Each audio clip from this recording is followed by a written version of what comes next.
The Judiciary Committee will please come to order, a quorum being present. Without objection, the chair is authorized to declare a recess at any time. Mr. Chairman, Pursuant- point of inquiry.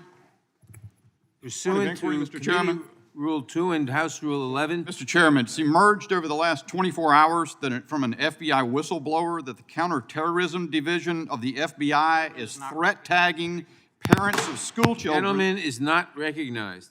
Pursuant to Committee Rule 2 Mr. and Chairman, House Rule 11, It calls Clause into 2, question whether or not Chair may the Attorney postpone- General lied to this committee on gentleman October is not 21. recognized. Mr. Gentleman Chairman, is not recognized. very politely, Pursuant this to is a very Committee Rule important 2 and House topic that Rule we're 11, going to be Clause covering 2, today, the but we chair have may- a pressing issue Committee- that we need to the deal with right gentleman now. is not recognized.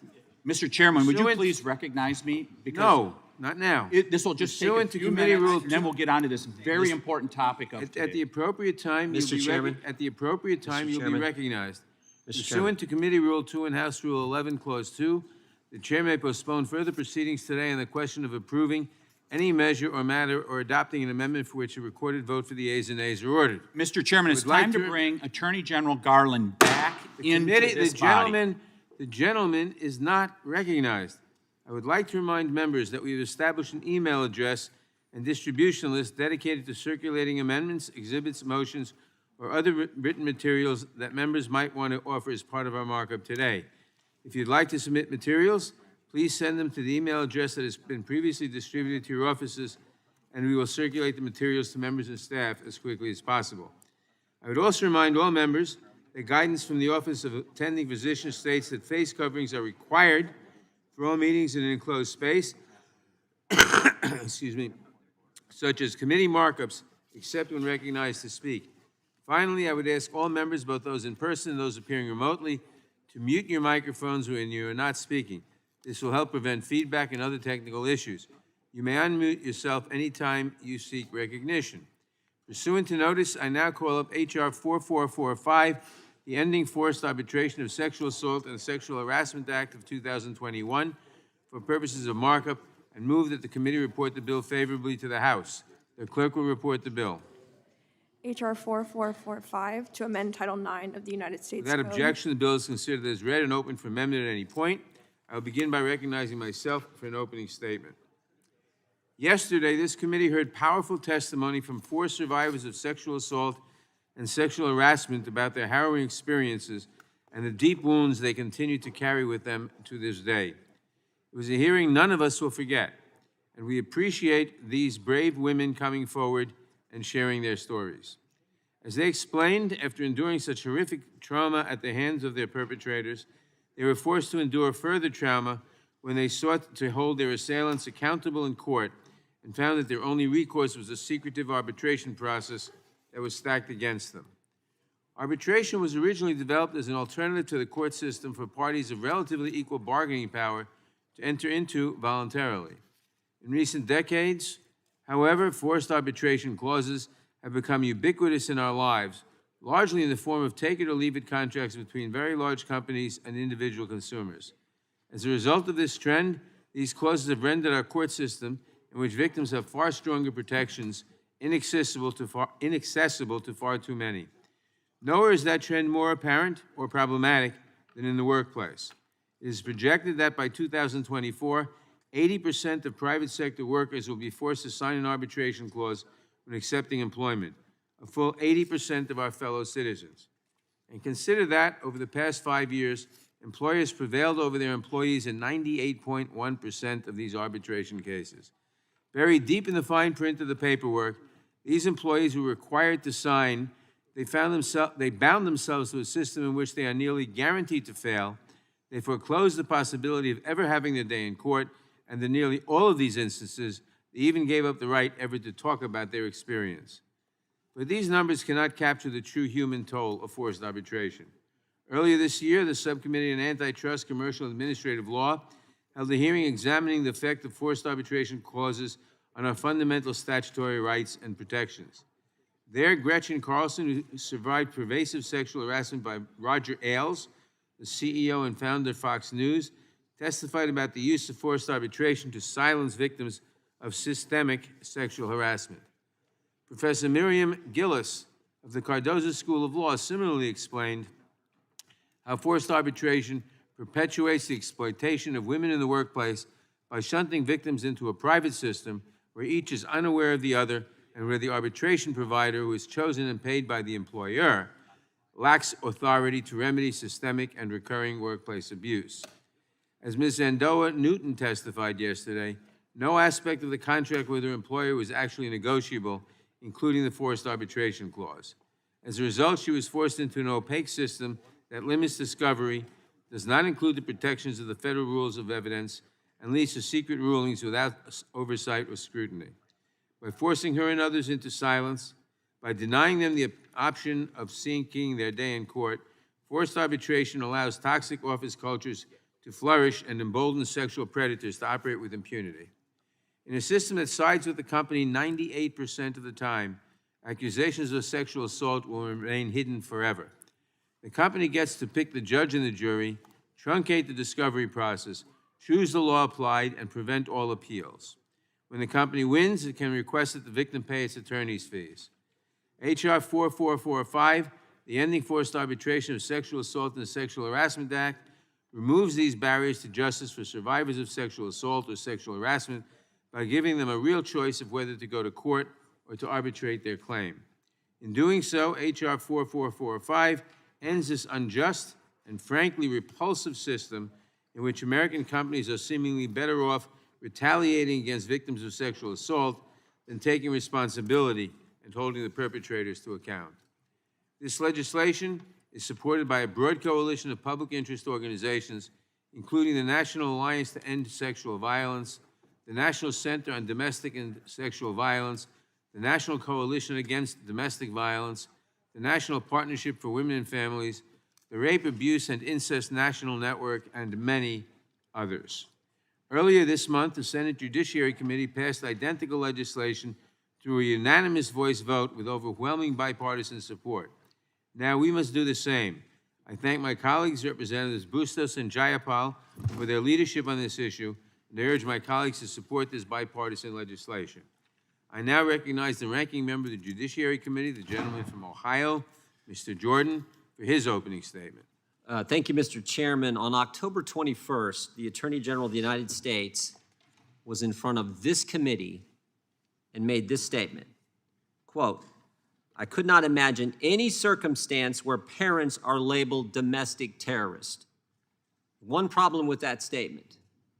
The day before he said that to this committee, the House Judiciary Committee, the day before, there was an email sent to FBI agents around the country stating just the opposite.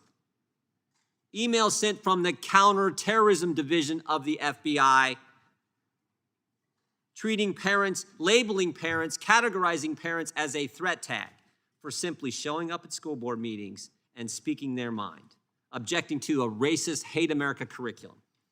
They're getting labeled. And we know this because of a brave whistleblower who came forward 24 hours ago. We have this information. And if the gentleman from North Carolina, my colleague, Mr. Bishop, had been able to make his inquiry of the chairman, was not recognized by the chairman, even though this happened, even though it calls into question whether the Attorney General misled the House Judiciary Committee with his comments that day, if he'd been recognized, he was also going to point out that he had sent a letter to the Justice Department asking, what have you done as a result of that October 4th memo? No answer. We know what they did. They sent out this email to FBI agents saying spy on parents. But you wouldn't even recognize him. You wouldn't even recognize him. I mean, this scenario where on September 29th, a left-wing political organization writes the President of the United States saying, we want you to get the FBI involved in spying on parents, setting up a dedicated line of threat communication, a snitch line on parents. 5 days later, a memo goes out. He comes and testifies, looks like he said something that wasn't true to this committee. And the very next day, think about this, I've never seen this in all my time in Washington. The very next day, the organization that started this whole thing in progress, they apologize for the initial letter that started it all. They withdraw the letter.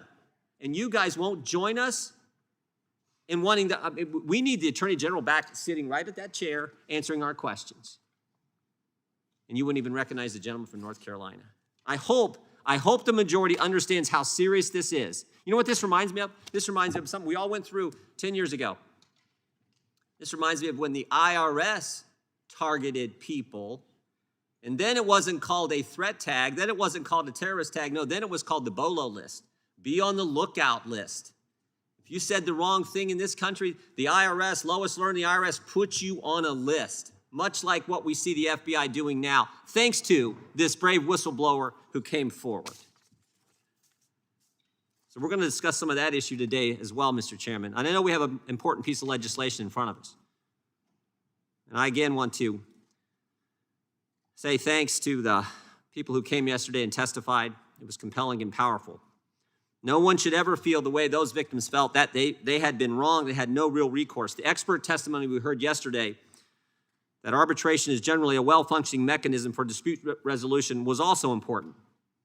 The analysis we heard from Ms. St. John, Ms. Parshall Perry helped to illustrate that to the extent there are problems with arbitration, we should fix those problems. But that does not mean undermining a system that in most instances and for most types of claims provides a faster, more affordable, more efficient resolution to disputes. I said it yesterday, though, a right without a remedy is no right at all. In America, everyone deserves justice, and I don't think anyone who heard yesterday's testimony could argue that those victims got justice or that they were treated fairly. We all understand that. But some of us are concerned about how this legislation goes about accomplishing that and the consequences that it could have to a dispute resolution in general. This legislation does more than just change how a specific set of claims might be treated. We have a handful of amendments that we plan to offer today on the arbitration legislation, and we will do that, but we're also going to talk about what we learned less than 24 hours ago, what the Justice Department is doing, how they are treating, how they are categorizing, how they are labeling moms and dads. That is of critical importance, and the fact that the Attorney General said something that is directly contradicted by the email that went out the day before he said what he said to this committee, and we now know from this whistleblower, I think should be of paramount concern to this committee. With that, Mr. Chairman, I yield back. The gentleman yields back. Without objection, all other opening statements will be included in the record. I now recognize myself for purposes of offering an amendment in the nature of a substitute. The clerk will report the amendment. Amendment in the nature of a substitute to H.R. 4445, offered by Mr. Nadler of New York. Strike all after the enacting clause and insert the following. Without objection, the amendment in the nature of a substitute will be considered as read and shall be considered as base text for purposes of amendment. I will recognize myself to explain the amendment. The amendment makes two changes to conform H.R. 4445 to its Senate companion S-2342, as reported out of Senate Judiciary Committee. First, it clarifies that the legislation is operative at the election of a person who alleges conduct that constitutes a sexual harassment or sexual assault claim. In doing so, the amendment makes sure that there is real choice as to whether to file these cases in court or in arbitration. Second, the amendment clarifies that the legislation applies in all relevant disputes. The Senate Judiciary Committee passed this legislation by a unanimous voice vote with strong bipartisan support several weeks ago. As Senator Grassley said in support of the bill, all victims of sexual assault or sexual harassment deserve to have their voices heard and to have the option to go to court if they so choose. Mandatory arbitration shouldn't be enforceable in these cases. Under the bill, individuals who want to arbitrate their claims will still be able to do so. I strongly agree, and I urge my colleagues to support the amendment and this bipartisan legislation. Are there any amendments to the amendment in the nature of a substitute? For what purposes Ms. Jayapal seek recognition? Mr. Chairman, I move to strike the last word. Gentlelady is recognized. Thank you, Mr. Chairman, and thank you for bringing H.R. 4445, the Ending Forced Arbitration of Sexual Assault and Harassment Act, before the committee today. I am so proud to co-lead this bipartisan, bicameral bill with my fantastic colleague, Congresswoman Sherry Bustos, as well as Congressman David Cicilline and Congressman Morgan Griffith, which preserves the right for sexual assault and harassment survivors to choose how they seek justice for the wrongful treatment they endured. I also want to acknowledge that we have with us Gretchen Carlson today, who has been a phenomenal champion. Ms. Carlson, I just want to say that courage begets courage, and your voice has meant so much to millions of women across this country. Yesterday, the committee heard the personal stories of 4 women who have been impacted by forced arbitration clauses in their employment contracts. I am incredibly grateful to them for their bravery and resolve to make it clear what we are talking about today. These courageous women are just a few of the hundreds of thousands of people, including people who are transgender and queer, as well as men, who are impacted by pre-dispute forced arbitration for assault and harassment claims. For example, thousands of former employees of Sterling Jewelers, the company behind Kay Jewelers, suffered from sexual assault, harassment, and discrimination in the workplace. Hundreds of employees provided personal accounts of inappropriate conduct over the course of their employment. But Sterling Jewelers used forced arbitration to hide a class action lawsuit, which has grown to include around 70,000 women from the public eye. Corporations often condition their services and employment contracts on an agreement to be subject to pre-dispute arbitration. These agreements require people with disputes against a company to use out-of-court mediation, not the judicial system. As a result, sexual assault and harassment survivors with claims against a company are stripped of the right to decide how to pursue accountability for their perpetrators. Their claims are funneled into a secretive, one-sided process which denies justice and does nothing to stop widespread systemic abuse from occurring in the future. If you doubt that these voices have been silenced or that forced arbitration just perpetrates that silence and the culture of violence, then consider what happened after Tatiana Spottiswoode courageously testified yesterday. Because of her testimony, because she brought light to what happened to her and the abuse that she suffered, the former Prime Minister David Cameron, who was serving as the chairman of Affinity's board, has now stepped down. That is the beginning. It is not the end, but it is the beginning of the accountability that is required. Forced arbitration is a rigged system. HR 4445 would eliminate this system by invalidating forced arbitration clauses for sexual assault and sexual harassment claims, preserving the right of survivors to hold companies publicly accountable in court, and providing the opportunity for survivors to gain real relief. HR 4445 is essential to our justice system. Moreover, it pushes the needle forward on eliminating forced arbitration so that workers, consumers, and small businesses have a fighting chance in our justice system. We must not only pass HR 445, but I hope that we also pass HR 963, the FAIR Act, which would ban forced arbitration clauses, restore choice, and allow corporations to be held publicly accountable for their actions across the board. I am also so proud, and again, I thank my colleague, Congresswoman Bustos, who was out of the room when I acknowledged you. I just wanted to say how wonderful your work has been in making this a bipartisan, bicameral bill. This essential legislation preserves the right of sexual assault and harassment survivors to use their voices and speak out against abuse. No person should be deprived of their right to choose how their voice is heard. I am proud to support this bill, and I encourage my colleagues to vote yes. And Mr. Chairman, I'd like to, I seek unanimous consent to enter into the record a letter from Representative Bustos on the importance of this bill.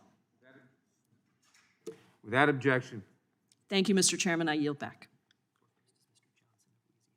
The gentlelady yields back. For what purpose does Mr. Johnson of Louisiana seek recognition?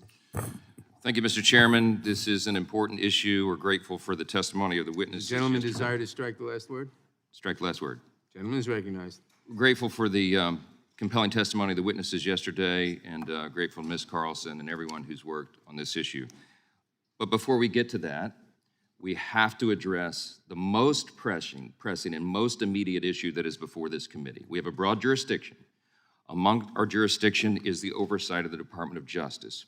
The highest ranking law enforcement official in America testified before us on October 21st. Yesterday, a whistleblower document reveals that the FBI's criminal and counterterrorism divisions added a threat tag to parents who protest or express their concerns about local education policies at local school boards. Why is this so noteworthy?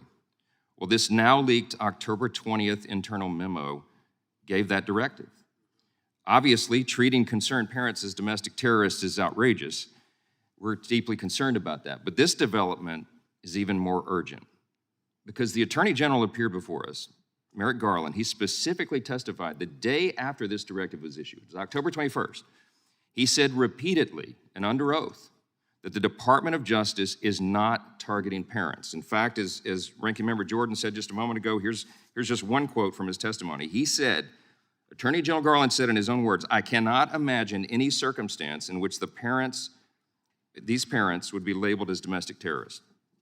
But this disclosure from the DOJ whistleblower calls into question the accuracy and the completeness of that specific testimony.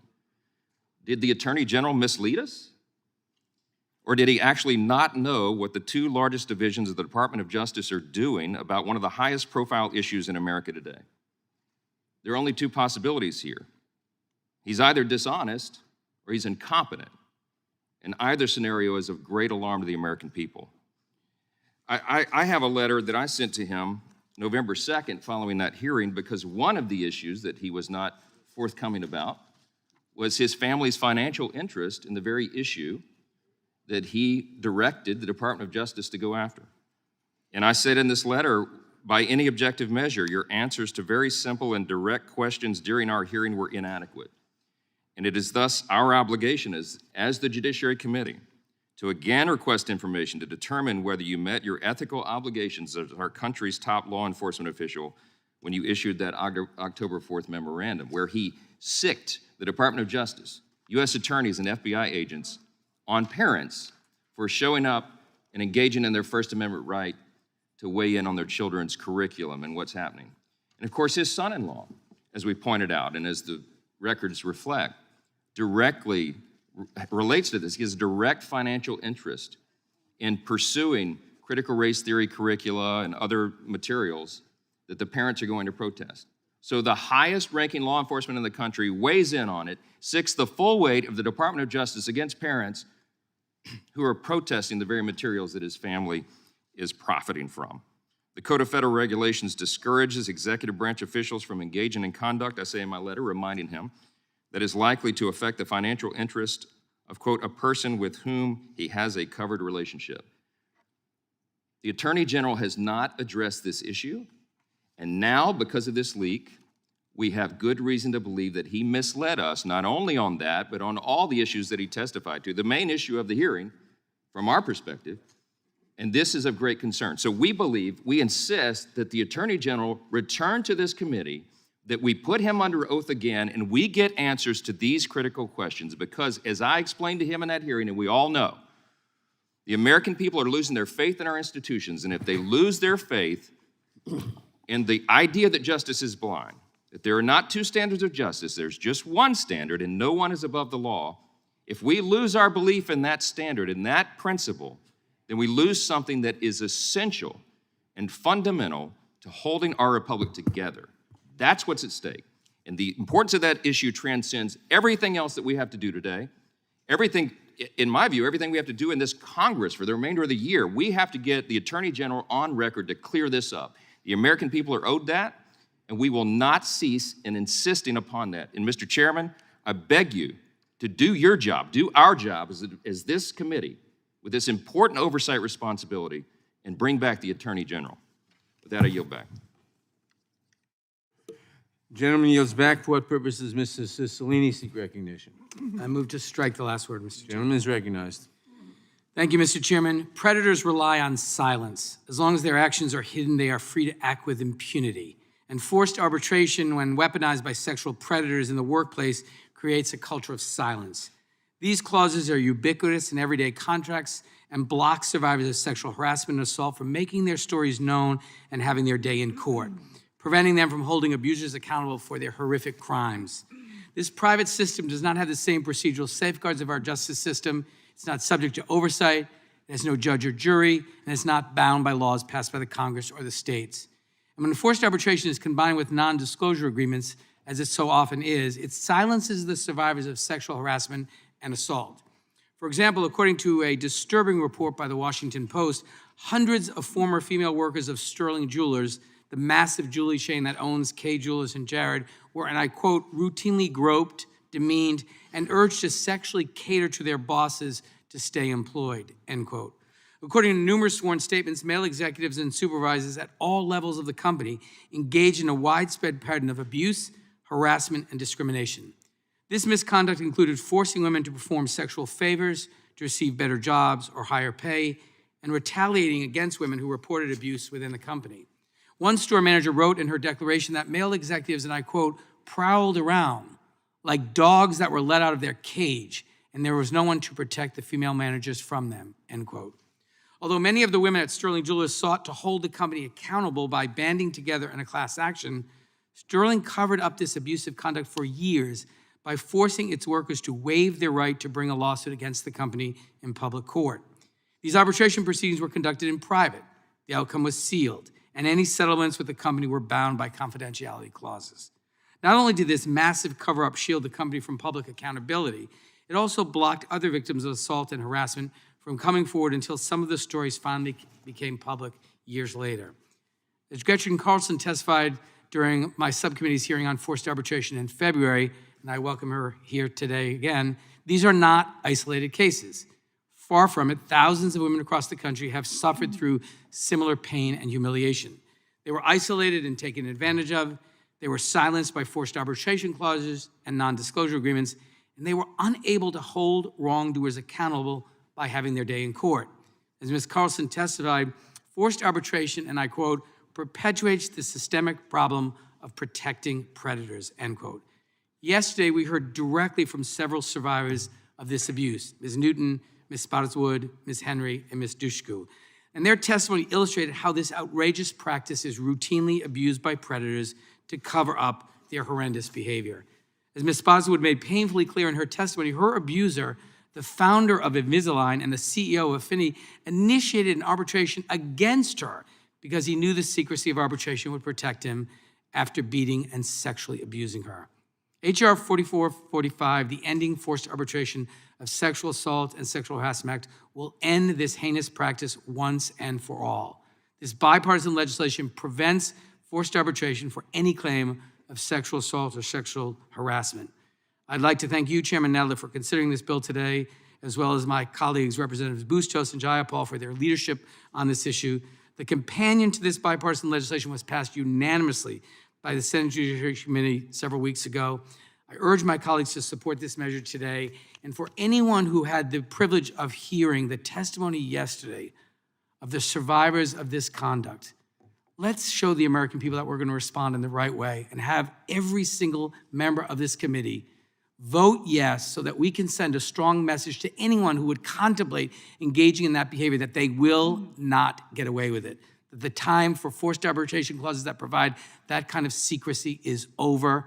And with that, I yield back, Mr. Chairman, and urge everyone to support this legislation. The gentleman yields back. For what purposes Mr. Bishop seek recognition? Strike the last word. Gentleman is recognized. Thank you, Mr. Chairman. And I'm going to try to squeeze in here, or perhaps on yielded time if I don't get it all done, because I want to have a constructive engagement on this bill. I want to support this bill. But there's a very substantive inquiry I need to make about it. I hope someone on the majority side will be willing to engage with it. But the first thing I'm going to do is attempt to get out some of what the chairman would not entertain as a point of inquiry about the need for Attorney General Garland to return to this committee. And here's what I want to add to what has already been stated. Well, let me recap a couple things.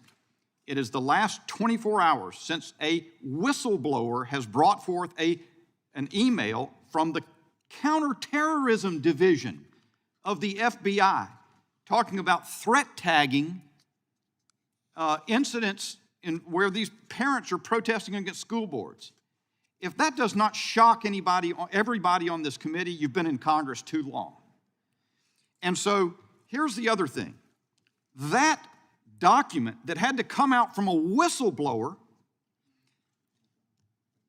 was sent on October 20, the day before Attorney General Garland testified before us.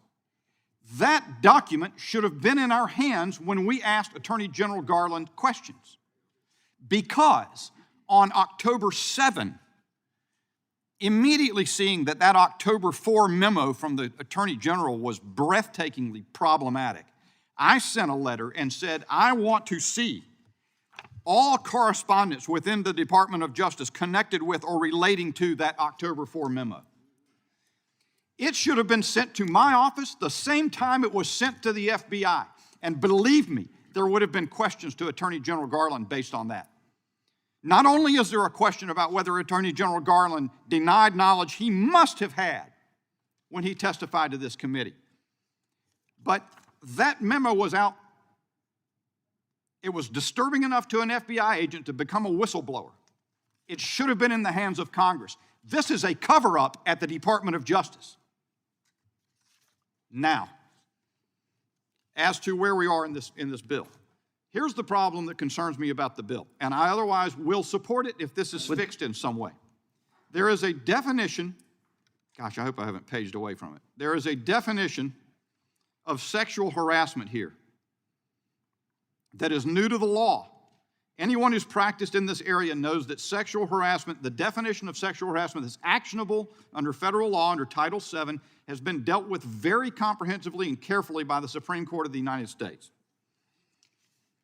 In the Harris versus Forklift Systems case in particular, Justice O'Connor made clear that it must be, sexual harassment is actionable if it is sufficiently severe or pervasive to alter the conditions of plaintiff's plaintiff's employment, and that requires that it be an objectively hostile or abusive work environment that's created when a reasonable person would find it hostile or abusive, and the victim subjectively perceives it as such. Now, that's been the law. Harris has been the law since 1994. It's based on Meritorious Savings Bank, which has been the law since '83. Upending that is very concerning. The definition of sexual harassment dispute here that gets exempted, carved out, and would make pre-employment arbitration agreements unenforceable, includes, without any definition of that, without any language relating to the standard of the severity, whether it has to be offensive to a reasonable person and so forth, it simply says, for example, one of the things in there is unwanted sexual attention, including unwanted sexual comments and proposition for sexual activity. This leaves open the possibility, it seems to me, that you're ditching the reasonable standard test, so it could be as subjective and as varied as the variety of people in the United States. Is it intended to dispose of that standard? And if not, why is it done this way? And I'm about out of time, but I hope that someone on the majority side will, yes, I'd certainly yield. Thank you. I believe you're referring to the sexual harassment dispute section of the bill. I am. Correct. So I just want to clarify that that does not in any way change existing law. It says that in order to get into discussing that dispute, that it's just saying that this is what constitutes a sexual harassment dispute to move forward with your claim. It does not in any way change the law, and I'm sure we'd be happy to rectify that by saying in the, somewhere, not necessarily in this bill, but in the definitions of this, that this is not intended to in any way change the law. This is just about moving forward. So my time's expired. Perhaps we can refine this in further. I appreciate it, Ms. Jaipa. The gentleman's time has expired. Mr. Jones. Thank you, Mr. Chairman. I move to strike the last word. Gentleman is recognized. I also want to thank Chairman Cicilline and Representative Jayapal for introducing this vital legislation. Yesterday, we heard powerful testimony of 4 survivors of sexual harassment and assault. Eliza Dushku, Laura Henry, Andawa Fawn, Ann Newton, and Tatiana Spottiswoode. Long silenced by exploitative contracts, these courageous women were only legally permitted to tell us their stories because they were under subpoena. Finally free to speak out, they had one simple request of us: that we restore survivors' access to justice by ending the forced arbitration of injustices like those they experienced. I'm proud to support this legislation today because it's long past time for us to heed the calls of survivors. It is the least that we owe them. And it is a critical step towards building a legal system that is worthy of being called a justice system. For decades now, corporations have exploited their power over our economy and our democracy to require consumers, workers, and small businesses to resolve disputes with them through binding one-on-one secretive arbitration. under rules written by corporations for the corporations. Thanks to years of 5-4 decisions by the far-right majority on the Supreme Court, forced arbitration has become inescapable, even when the civil rights and basic safety of survivors are at stake. Nearly every American is subject to at least one forced arbitration clause. Over 55% of non-union private workers, in other words, over 60 million people, are forced into arbitration by their bosses. Even though forced arbitration is inescapable, it is largely invisible because arbitration clauses are written in legalese and buried in long take it or leave it contracts. 2/3 of Americans have no idea they consented to arbitration when they started a job, took out a student loan, or went to the hospital. And make no mistake, forced arbitration is indeed forced. Survivors should not have to endure the insulting insinuation that forced arbitration is somehow their own fault, that they somehow agreed to forced arbitration freely and fairly. When forfeiting your rights is the only way to get or keep a job, as it is in today's economy, then you do not have a real choice. Let me emphasize this for some of my Republican colleagues whose comments yesterday were at times disappointing. If your response to a survivor seeking justice for sexual assault is to deny them justice because they consented to arbitrate, then you are blaming the victim. It is that simple, and it must end. In any event, it should be no surprise that when we let corporations create their own legal system, they put themselves above the law. Without the opportunity to have their day in court or to bring claims as a class, the American people cannot afford to protect their rights. Almost no one even tries. And that's not hard to understand because when people try to arbitrate, they lose. Employees prevail against their employers just 1.6% of the time. More Americans are struck by lightning each year than win damages in forced arbitration. And in the incredibly rare cases when the people do prevail, they win less than they would if they had their day in court. In arbitration, winning employees and consumers won a median arbitration award of $36,500. In state court, that number is $86,000. In federal court, it's $176,000. So the survivors yesterday did not ask us to fix forced arbitration. They asked us to end it. To answer their call today, we need only summon a fraction of the courage that they showed us. And let me just end on this note. We've seen a lot of low behavior in this committee this year, but very few things compared to distracting from the very harrowing experiences shared with us yesterday and the important work that we are doing to make sure that that doesn't happen again by leveling spurious allegations against the Attorney General of the United States. I think that the people on this committee are all better than that, and I would encourage us to be focused on this important issue moving forward for the duration of today's hearing. Thank you, and I yield back. The gentleman yields back. For what purposes does Mr. Gates seek recognition? I move to strike the last word. Gentleman is recognized. I know my colleague who just spoke is new to the committee, and his comments about distractions certainly remind me of moments that we endured in 2017. We had legislation before the committee, good legislation, bipartisan legislation, to stop the Larry Nassars of the world, to not allow them to move from one job to another and harm people. And we debated that bill for like 3 hours. And you might ask, well, what was the substantive dispute? It was that the Democrats were like, you know what, Larry Nassar was a real bad guy, and we should protect Olympians. And you know who attends the Olympics? Russia. And then they spent hours and hours pursuing the Russia hoax. Now, I look forward to improving and supporting this underlying legislation, and we will have amendments to ripen some issues that I think can really help our American workforce.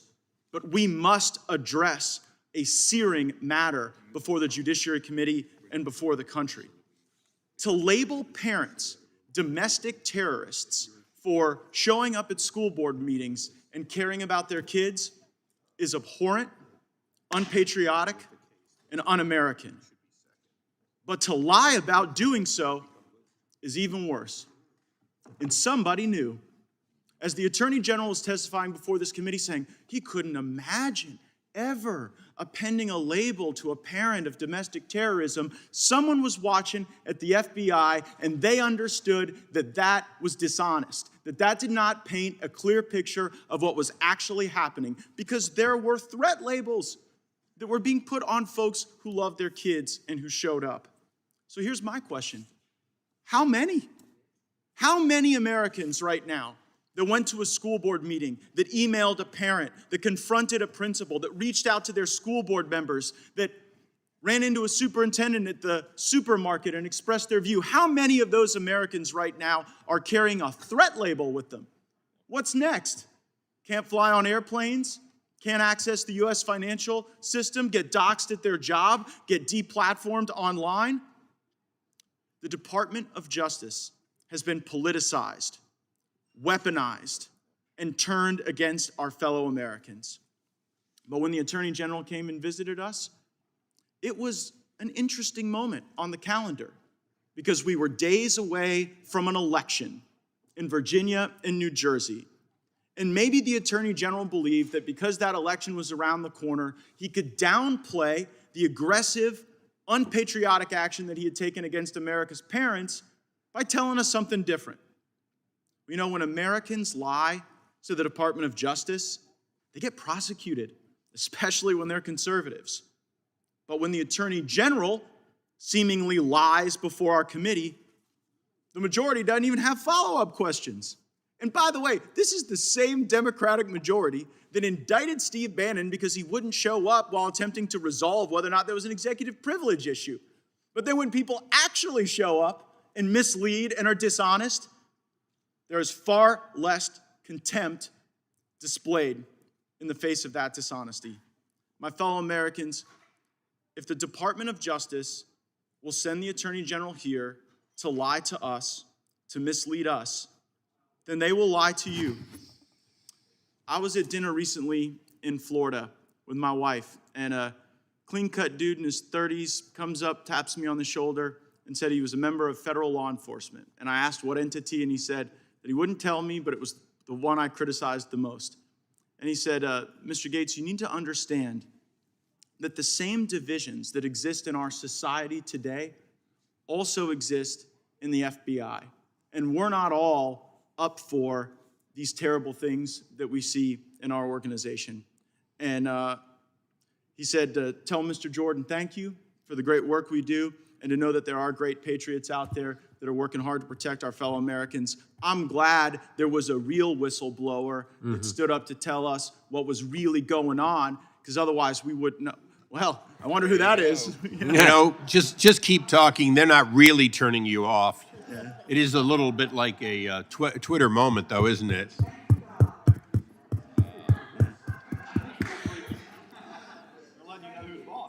Mr. Chairman, I would ask that the gentleman have an additional 1 minute under the circumstances.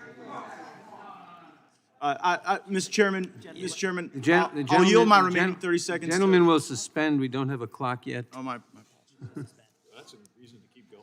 Is that foreign interference? Matt, go ahead, man. My time didn't run out. There's no clock. And then we have the lights. Among the unprecedented events of this Congress. Have you ever seen that? I've never seen that. Mr. Chairman, can Mr. Gates have a redo, second act? You had me at hello, Mr. Cohen. If we don't get the Attorney General back, maybe you can bring the chicken. I want to remind all members that masks must be worn unless you're recognized to speak. Does that only count if the counter's on and the lights are on? No. Well done.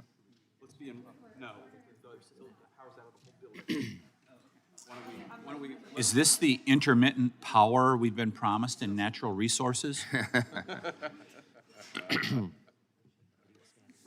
I understand this is a building-wide issue. The committee will stand in recess.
Audio check, 1, 2, 3. So audio's there.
This is an audio check from 2141, audio check 1, 2.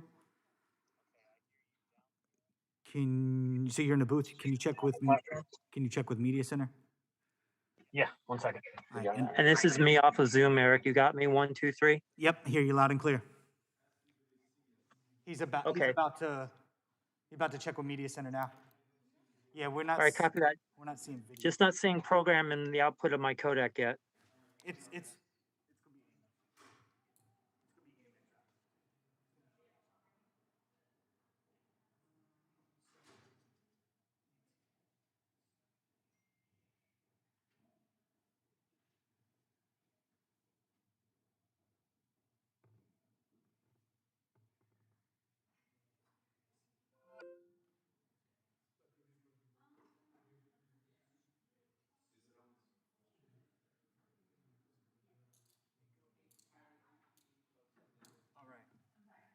This is an audio check from 2141, audio check 1, 2, 3, 4.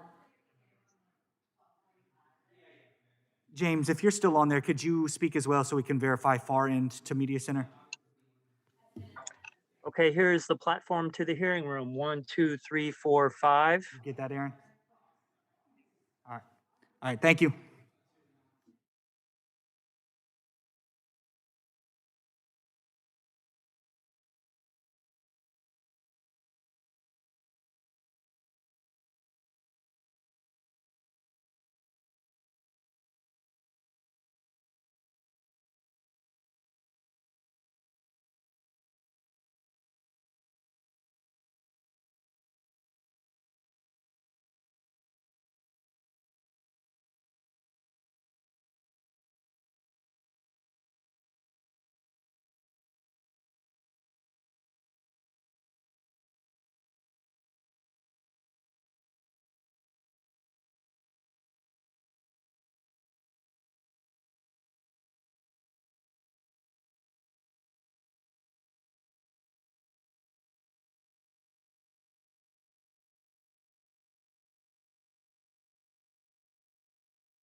The committee will come to order.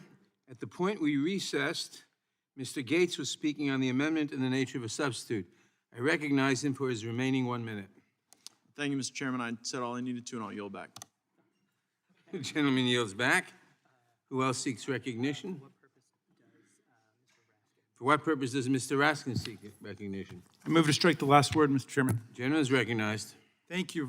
First, thanks to my distinguished colleague, David Cicilline, and Ms. Jayapal, and especially to Sherry Bustos, who I know has been working on this for several years. In medieval Europe, kings and feudal lords enjoyed the droit du seigneur, the so-called lord's right, the right of a king or feudal superior to have sex with any subordinate woman in the kingdom. In modern corporate America today, we have bosses who think they have the right to have sex with any woman who is a subordinate employee and the right to sexually harass, grope, and assault any woman below them on the organizational chart. This is false. Sexual harassment is illegal sex discrimination under federal law and state law. Sexual assault is a crime in the states. Corporations are not sovereign royal kingdoms in America, but chartered entities subordinate to the democratic state and subject to the democratic rule of law. So what's the disconnect? Why is there an epidemic of sexual harassment in our country? Well, yesterday we heard from 4 brave citizens about modern corporate lords and kings who act as if they are above the law and enjoy the droit du seigneur, all because of the regime of forced, closed, and secret arbitration that has been imposed on tens of millions of American women by corporations that have effectively set up their own private systems of justice. We're about to change the toxic work environment for our daughters, our mothers, our sisters, our friends, the environment that plunged the lives of Eliza Dushko, Laura Henry, Andoa Newton, and Tatiana Spotswood into hell. This may be the most important thing that the Judiciary Committee does in the current Congress, and this will be the most important labor law change of the new century so far. The whole purpose of the original Arbitration Act was to allow 2 big businesses to settle their private contract disputes voluntarily on the assumption that they operated on a plane of equal bargaining power. But a sequence of terrible Supreme Court decisions kept expanding the domain of corporate arbitration over employees and consumers until the very narrow and discrete exception of voluntary corporate arbitration for 2 businesses swallowed the rule that every American citizen has a right under the 7th Amendment to a jury trial when facing a civil wrong or injury. We should observe that our legislation strikes a major blow, not just for America's workers and America's women, but also for federalism in the states. The corporate arbitration takeover through the Federal Arbitration Act is a massive violation and usurpation of the rights of states, state law, and state courts to hear cases involving violations of the rights of women under state anti-discrimination law. Would the gentleman yield? Yes, by all means. Doesn't the law, the bill before us, prohibit states from allowing these claims, arbitration agreements for these claims to be enforceable? No, it does not. On the contrary, what it does is to say that women will not be forced under the Federal Arbitration Act into a closed, secret arbitration over and against federal and state law. So, but yeah, I'm not quite sure what you're referring to. I mean, under this law, any woman who wants to enter freely and voluntarily into an arbitration agreement post violation of the law may do so. Would the gentleman yield again? Yes, by all means. I was talking about a pre-dispute arbitration agreement. This law, you talked about your concern for federalism. Yes, indeed. But this, as I understand it, this bill will prohibit any state from making pre-dispute arbitration agreements on this subject matter arbitrable, enforceable. No. What it does is to say that a woman has a right against any provision that would obligate her to participate in a closed arbitration, exempting her from being able to bring an action in federal or state court. So we're restoring women's rights to sue under both Title VII at the federal level and under any state law that's adopted or passed. So, yeah, I mean, I think that's a misapprehension of what the law is. Remember, this is the Federal Arbitration Act that essentially is occupying the field and displacing federal and state law and people's rights under the 7th Amendment to go to court to sue. So, look, the 7th Amendment is in the Bill of Rights, just like the First Amendment, just like the Second and Third and Fourth and Fifth and Sixth and so on. The 7th Amendment says that we shall preserve the right to jury trial, and that's what we're going to do with this legislation, and we're going to score a major victory for the women of America and for civil justice in our country. I yield back, Mr. Chairman. Gentleman yields back. For what purpose does Mr. Big seek recognition? Move strike the last word. Gentleman is recognized. Thank you. It's my understanding that the purpose of this bill in the ANS is actually to provide a choice of forum for the victim of sexual harassment and sexual assault. That's my understanding. And I think that is a worthy and noble cause. I think the language on page 2 of the ANS, starting line 19 and extending to line 8 on page 3 are problematic. I hope that those will be revisited and fixed because I do think that there's a chance that some will actually use the language that's there to try to redefine sexual harassment in a way that's different than has been well established through the case law that's been developed in this area over the last 40 years. So I hope that gets taken care of. But in the meantime, I'm going to and by the way, I'll suggest that if it does get taken care of, then I will be for the bill, and I think Mr. Buck's amendment is the right answer to that. So, so let me just real quick cover a couple things, and one of which is dealing with Merrick Garland, and I think it is critical that we discuss this because I do think it is a critical issue as well.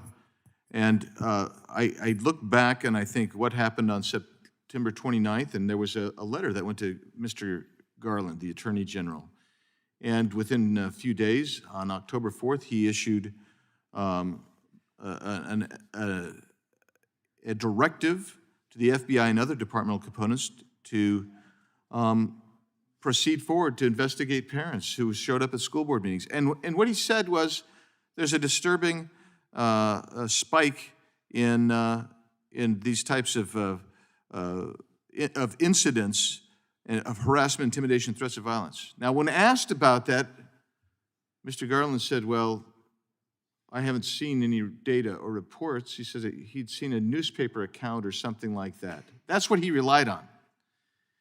And then later, he testified on the 21st that parents would never be considered domestic terrorists. He said, oh my goodness, we would never invoke the Patriot Act on them. And a whistleblower has come forth that the day before that took place said that indeed the Criminal Investigative Division and Counterterrorism Division of the FBI was pressing forward and putting a tag on parents who showed up. They tasked their counterterrorism unit to sit by in Americans. Parents who happen to exercise their rights to speak at school board meetings. Parents who want to make sure their kids' education is appropriate. That's a Soviet-style surveillance. So I'm left saying, well, either he didn't know what was going on, in which case that ought to give us real major pause for concern, or he did know and he lied and perjured himself on both points with regard to designating parents as terrorists and use or misuse and abuse of the Patriot Act. On both of those. So you got reports from the whistleblowers that, and we actually have a copy of the memo. We have a copy of the memo that was issued. So this is something that's really serious, and we should have a hearing and bring Merrick Garland in here to answer these serious questions. And with that, I'll yield some time to the gentleman from Ohio, Mr. Jordan. Well, I'm just going to make the point, and I appreciate the gentleman yielding in his comments. Earlier, Mr. Gates gave a speech before the place went black. He gave his remarks. and he asked, I think, the appropriate question, what's the number? What's the number of Americans who's now have a threat tag on their name? How many moms across this country now have a terrorist tag associated with their name? And guess what? Only one person can give us that answer, the Attorney General of the United States. So the question that Mr. Biggs just raised, Mr. Chairman, is the most important question we have to deal with today. When will you call the Attorney General back and set him right there at that table so we can ask him those questions? That's a question. That's you. Mr. Biggs raised the right question. I yield back to the gentleman from Arizona. Thank you, and I'll yield my final time to the gentleman from North Carolina, Mr. Bishop. I don't think we can do anything but touch the surface here. I would suggest to you that on page 3 of the bill, there is a prohibition of arbitration, pre-dispute arbitration, for any claim federal, state, or tribal in this bill. That's not concern for federalism, but we'll come back and talk about it later, I hope. The gentleman yields back. We have 2 votes on the House floor. Therefore, we will recess and return immediately after the conclusion of those votes. The committee stands in recess.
The committee will come to order. I remind everyone that the attending physician has said that for the public health of everyone, people should wear a mask except at all times in a building except while speaking. I now recognize the gentleman from Georgia, Mr. Johnson. Thank you, Mr. Chairman. I move to strike the last word. Gentleman is recognized. Mr. Chairman, yesterday we witnessed the real-life consequences that sexual harassment and sexual assault in the workplace can cause, that being fear, anxiety, hopelessness, and frustration that all too often leads to broken lives and irreparable harm. The victimization of employees is compounded and aggravated by the use of forced arbitration, which shuts down the ability of an aggrieved employee to hold their employer responsible for sexual harassment and assault in a court of law. Forced arbitration was created as a for-profit business by business for business, and it has worked quite well for business for many years, especially for those businesses that choose to retaliate rather than reform, those that seek to silence the abused and promote the abuser. Forced arbitration allows businesses like these to put their reputations first and their employees' safety and security last. Because unlike the civil justice system, which is developed through centuries of statutes and case law, the arbitration process is not required to be based on the rule of law. It fails to provide even the most basic procedural guarantees of fairness and due process under the law that are hallmarks of our legal system. The fact of the matter is that in most forced arbitration cases, the corporation is entitled to choose the arbitrator, the procedures that apply, and the location where the arbitration will take place, which could be far away from where the employee lives. There's no public accountability because most arbitration proceedings and rulings are secret. Discovery is limited, and rules of evidence almost non-existent. The corporation gets to choose the time, the place, and the procedure, and controls the selection of the arbitrator. So it's no wonder that the corporation usually wins the case and the employee is left with no recourse. Put simply, the deck is stacked in favor of Goliath to the detriment of David. As evidenced by the compelling and heartbreaking testimony we heard yesterday, forced arbitration makes it more likely, not less, that corporate harms and abuses will go unchallenged, unnoticed, and too often swept under the rug so that the culture of sexual harassment in the workplace never changes, and the wreckage of broken lives continues to accumulate. I support this bill. I support it for my wife, my daughter, my staff, my colleagues, and for every single person who has been unjustly silenced by forced arbitration. This bill will return power to the victims and survivors. It will empower them to share their stories and bring them into the light. While this legislation will not end sexual harassment in the workplace, it will level the playing field so that employees have a fair shot at being able to hold corporate wrongdoers accountable. And my sincere hope is that this bill will lead to nationwide change in workplace culture. I commend my colleagues, especially Sherry Bustos, Pramila Jayapal, and David Cicilline for introducing this important legislation. I urge my colleagues to support this bill. And if any of my colleagues on the line need my remaining 1 minute, I will yield to them. But hearing no response, I will yield the balance of my time. Thank you, Mr. Chairman. The gentleman yields back. For what purpose does Mr. Shabbat seek recognition? Move to strike the last word, Mr. Chairman. Gentleman's recognized. Thank you, Mr. Chairman. Yesterday, we heard moving and deeply troubling testimony from witnesses who had been victims of sexual assault. The actions described in detail by the witnesses, which occurred during the course of their employment It was really sickening, and in my opinion, each of the attackers ought to be in jail right now. I think, as is, the underlying legislation is well-intentioned, but it could be improved, in my opinion, by addressing issues raised by the witnesses, by Mr. Ice, and by others on this committee. I hope that before this bill gets to the floor for consideration, we will address the concerns that they raised. Shifting topics, Mr. Chairman, as has already been raised by a number of my colleagues on this side, last month, Merrick Garland, the Attorney General of the United States, sat in front of this committee and testified about circulating his now infamous memo, which instructed the DOJ and the FBI to work with local law enforcement to target concerned parents at school board meetings. The memo was issued only 5 days after the National School Board Association urged the Biden administration to target parents using the tools provided under the Patriot Act. At that hearing, I provided an example of a specific incident that was cited by the National School Board Association, which they apparently believed rose to the level of domestic terrorism. And then specifically asked the Attorney General if that was the type of act that he contemplated investigating as domestic terrorism. Now, his response was that he, quote, can't imagine any circumstance in which the Patriot Act would be used in the circumstances of parents complaining about their children, nor could he imagine any circumstance where they would be labeled as domestic terrorists. Now, that's what he said. Well, Mr. Chairman, Republicans on this committee have sent letter after letter to the Department of Justice, to the National School Board Association, and to you in an attempt to get to the bottom of this. Turns out the Attorney General wasn't entirely forthcoming in his answer to my question. In fact, we now know, thanks to the efforts of a whistleblower, that the day before his appearance in front of this committee, the FBI had circulated a memo directing agents to monitor parents at school board meetings and to flag all, all potential, in their view, criminal threats, harassment, and intimidation of educators with an edu-officials threat tag. This is clear and compelling evidence that the use of counterterrorism measures against parents had, in fact, been authorized before the Attorney General's sworn testimony.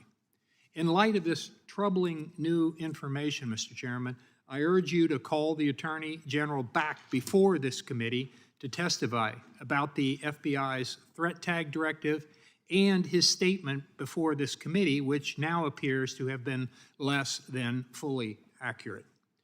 And I yield back.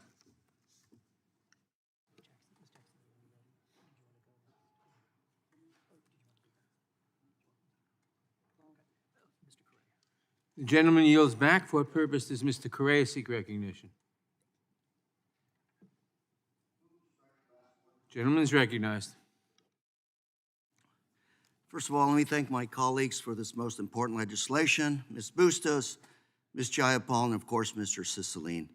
And I want to thank also the victims for stepping up, having the courage to tell their painful stories in front of us, in front of the public. In my prior life, I authored a lot of legislation against sex crimes. Sex crimes are a very painful subject. And most victims do not speak out about their traumatic experience. Most victims stay silent and bear the pain in silence. And by staying silent, these sexual predators continue to perpetrate their crimes. So I thank you, the victims, for speaking out, the courage for speaking out, and putting these individuals out of business. Yet, I can't help but think that many other victims that speak out are then silenced by secret settlements. Secret settlements preclude those victims from speaking out and for us from knowing the full extent of the crime.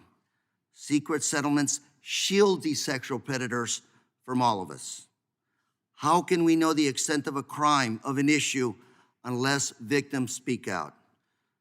Mr. Chairman, I will be supporting this legislation today, but I hope that this committee comes back and addresses the issue of secret settlements, especially in the area of sex crimes. And with that, Mr. Chairman, I yield. The gentleman yields back. For what purpose does Mr. Tiffany seek recognition? Move to strike the last word. Gentleman is recognized. We heard moving testimony yesterday. There's no doubt about it. But I got to tell you, about 8 o'clock last night, I was stunned, simply stunned, that I, my neighbors, my friends, constituents, could be viewed as a threat to this country just because we're going to school board meetings, that we would get a threat tag put on us. I've attended, as I spoke in my remarks and questioning of Attorney General Garland, about how I've attended numerous school board meetings along with friends, constituents, and others over the last year and a half. And to hear yesterday that they may have a threat tag put on them is unbelievable. And Mr. Chairman, we ask today that you work with the ranking member and this side to bring the Attorney General back into this room, and let's be able to question him, because he clearly was not forthright with the memo that went out October 20th, a joint message from Criminal Investigative Division and Counterterrorism Division. And if that isn't strong enough, when we had that hearing, there was talk of using the Patriot Act. There's a portrait right over there in that corner of a man who used to serve as the chair of this committee. He wrote an article a few weeks ago saying the Patriot Act, which he helped write, one of the primary authors, Mr. Sensenbrenner, the Patriot Act was never meant to go after citizens of this country. Yet that appears to be what is happening. So I'll take you back to the questioning that I did of the Attorney General almost 4 weeks ago. I asked him, are we terrorists? No, you're not terrorists. Are we criminals? And he dismissed that. He said, I'm sure you're not. He basically dismissed it. But I've followed up with a third question, and I went back last night and studied his answer. I asked, have any states asked for help? And his answer was, we're doing an assessment. So in other words, is that assessment, is it administering threat tags? Was it sleight of hand so that we did not get to hear what happened on October 20th, that it was not going to be forthcoming, that these threat tags were being put out all over the country by the FBI? The Attorney General needs to come back here, and he needs to answer that question, because I will pose it to him. If you look at number 3 in this joint message on counterterrorism, the third question here says, what's the motivation behind the criminal activity? Sounds like they're already guilty. Sounds like it's already guilty. And that's certainly what it seems like the National School Boards was attempting to do when they went and brought this forward and said, Biden administration, you need to sic your Attorney General after these parents all over America who the light has come on and they understand we have to get involved in our kids' schools.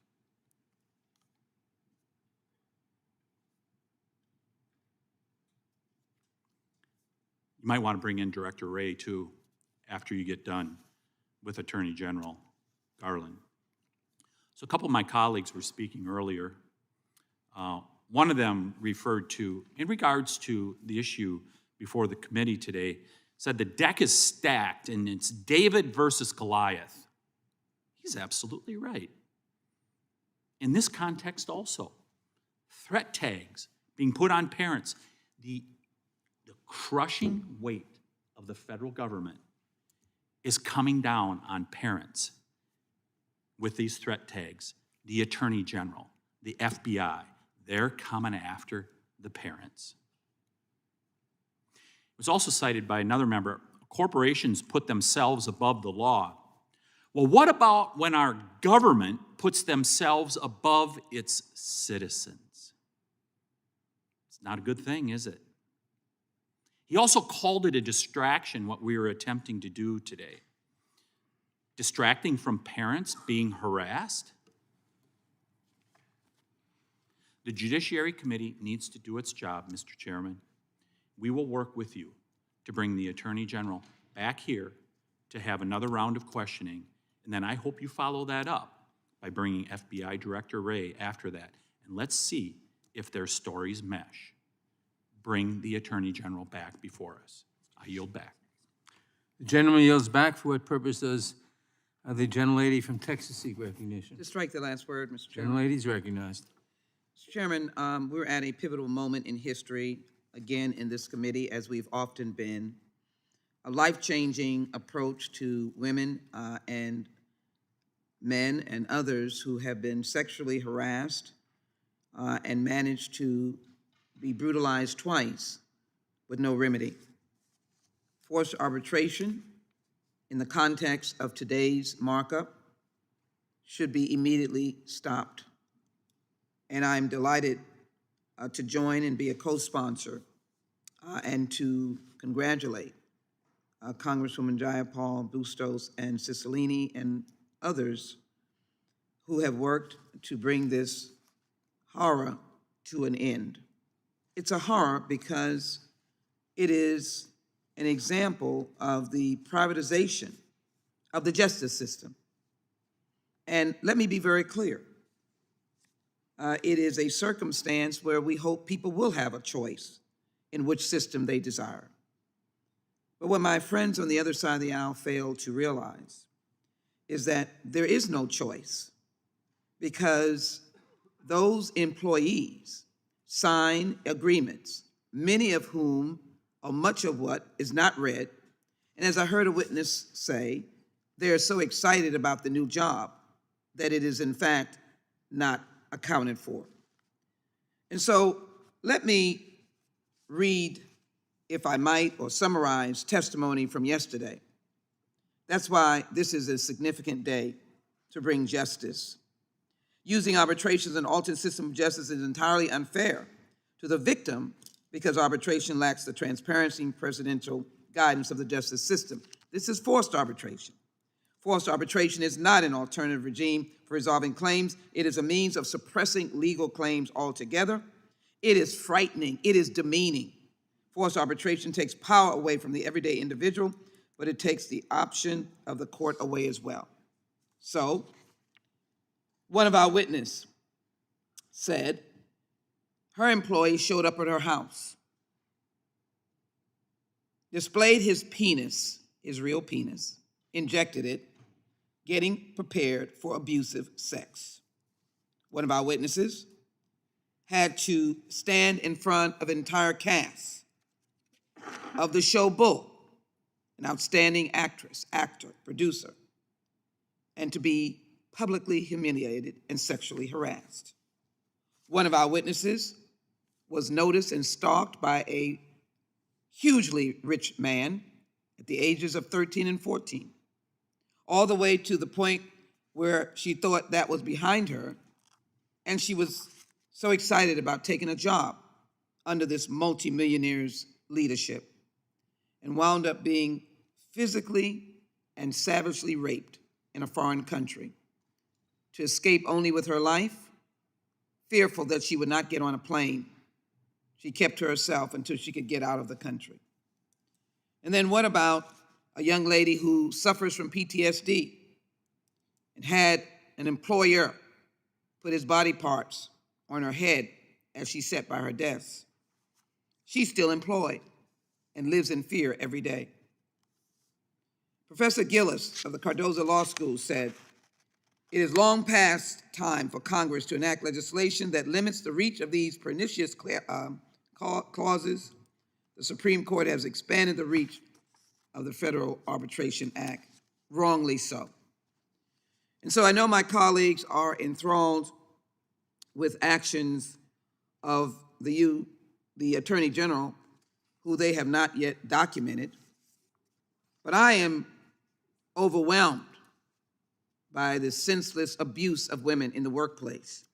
So much so, Mr. Chairman, I'm asking to put into the record an article depicting the actions of these private companies. The company that sells Love to America had a dark secret for thousands of women working at the nation's largest jewelry retailer meant unequal pay and harassment at worst. One of the employees said a manager said to her he wanted to lick her head to toe. Ask unanimous consent to place in the record. Without objection. I ask unanimous consent to place in the record the teeny tiny fine print that can allow sexual harassment claims go unheard, and those of forced arbitration. Without objection. It is important today to do the work that is before us. If there's any such proof that any parent has been harassed, I'll stand with you. But we are here now to stop harassment of millions of women that have gone unattended to, and we should be about that business and take it seriously. Mr. Chairman, I yield back. Gentlelady yields back. For what purpose does Ms. Fishbach seek recognition?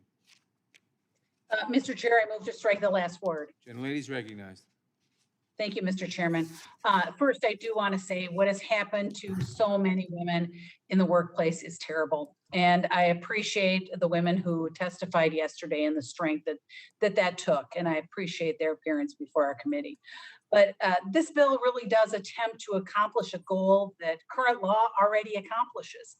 In our hearing yesterday on the bill, the comment was made over and over that the point of the bill is to shed light on the harassment that women have suffered. But arbitration clauses are not preventing victims from going public. Would the gentlelady yield? Would the gentlelady yield? Let me just finish. Thank you so much. But the arbitration clauses are not preventing victims from going public.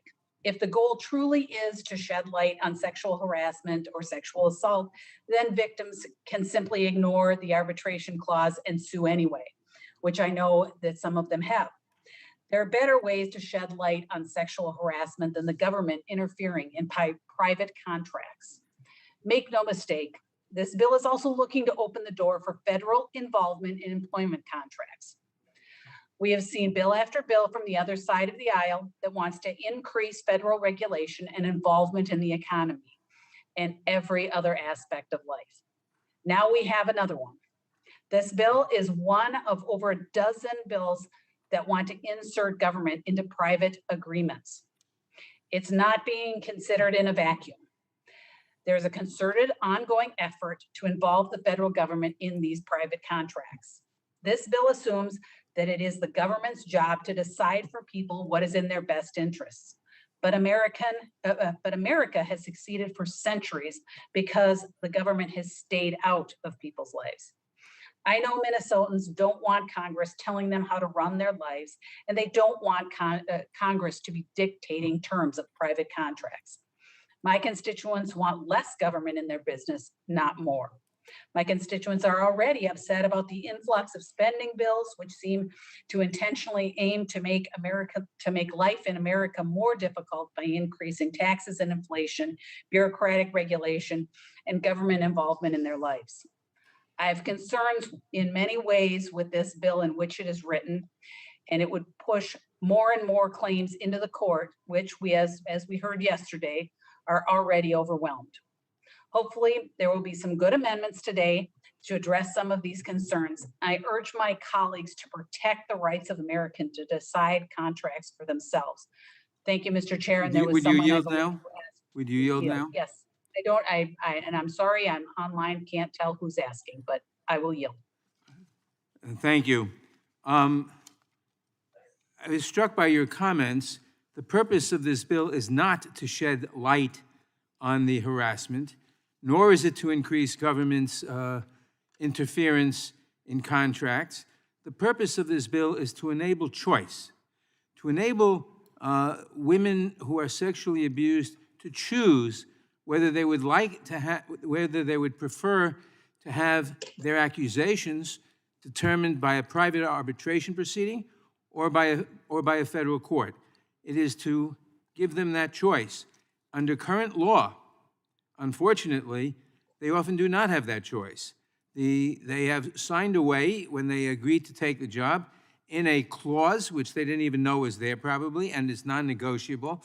And you sign a 17 or 20-page employment contract, and buried in there is a mandatory arbitration clause that says you have no right, should a dispute arise or should you be sexually harassed, you have no right to go to federal court. You must submit it to private arbitration. This which has fewer discovery rules, which 98.1% of the women lose in arbitration. Reclaiming my This- time, Mr. Chair, because I'm running short and I did want to address that. I wanted to say, Mr. Chair, with all due respect, over and over yesterday when we were taking testimony, we heard that this was in order to shed light on these claims and to make sure that they were public. And so there was a lot of that. So like I said, with all due respect, the testimony yesterday did say that it was about shedding light on these claims. And so I just wanted to, I appreciate your comments, but that's not what the testifiers told us yesterday. So with that, Mr. Chair, I yield back. The gentlelady yields back. For what purpose does Ms. Dean seek recognition? Mr. Chairman, I move to strike the last word. Gentlelady is recognized. First, I'll apologize for my hoarse throat. I hope you can hear me. I want to associate myself with the remarks of my colleagues, Mr. Jones and Ms. Jackson Lee, as to the proper, respectful, important focus of this markup. I can't imagine what the four women of strength who testified yesterday must be thinking when they hear some of the comments coming from the other side. And second, I wanted to make note of something maybe you made note of. We had to stop this markup. We had to stop our work because of darkness. We cannot properly work in darkness. We cannot properly strive for justice in darkness. It felt like a metaphor for the very thing that we are talking about now, which is forced arbitration. So I rise in support of ending forced arbitration in Sexual Assault and Sexual Harassment Act. This bipartisan bill would end the use of forced arbitration for sexual harassment disputes. And as I said at yesterday's hearing on the bill, words matter. We are discussing forced arbitration, not voluntary arbitration, not arbitration at large. We're talking about forced arbitration. Can't you hear it in the words themselves? Under the very basic language of this bill, any claim related to sexual harassment won't be forced into arbitration. It's simple enough. Should a victim wish to handle her claim in arbitration, it is his or her right and his or her decision. That's the way it should be. The bill would simply not force this legal agreement onto victims, agreements that are buried in contracts, as you have so ably noted, Mr. Chairman. In the United States, the 7th Amendment guarantees us a right to trial by jury of our peers, but forced arbitration puts this right in jeopardy, puts this right in darkness, puts this right out of reach.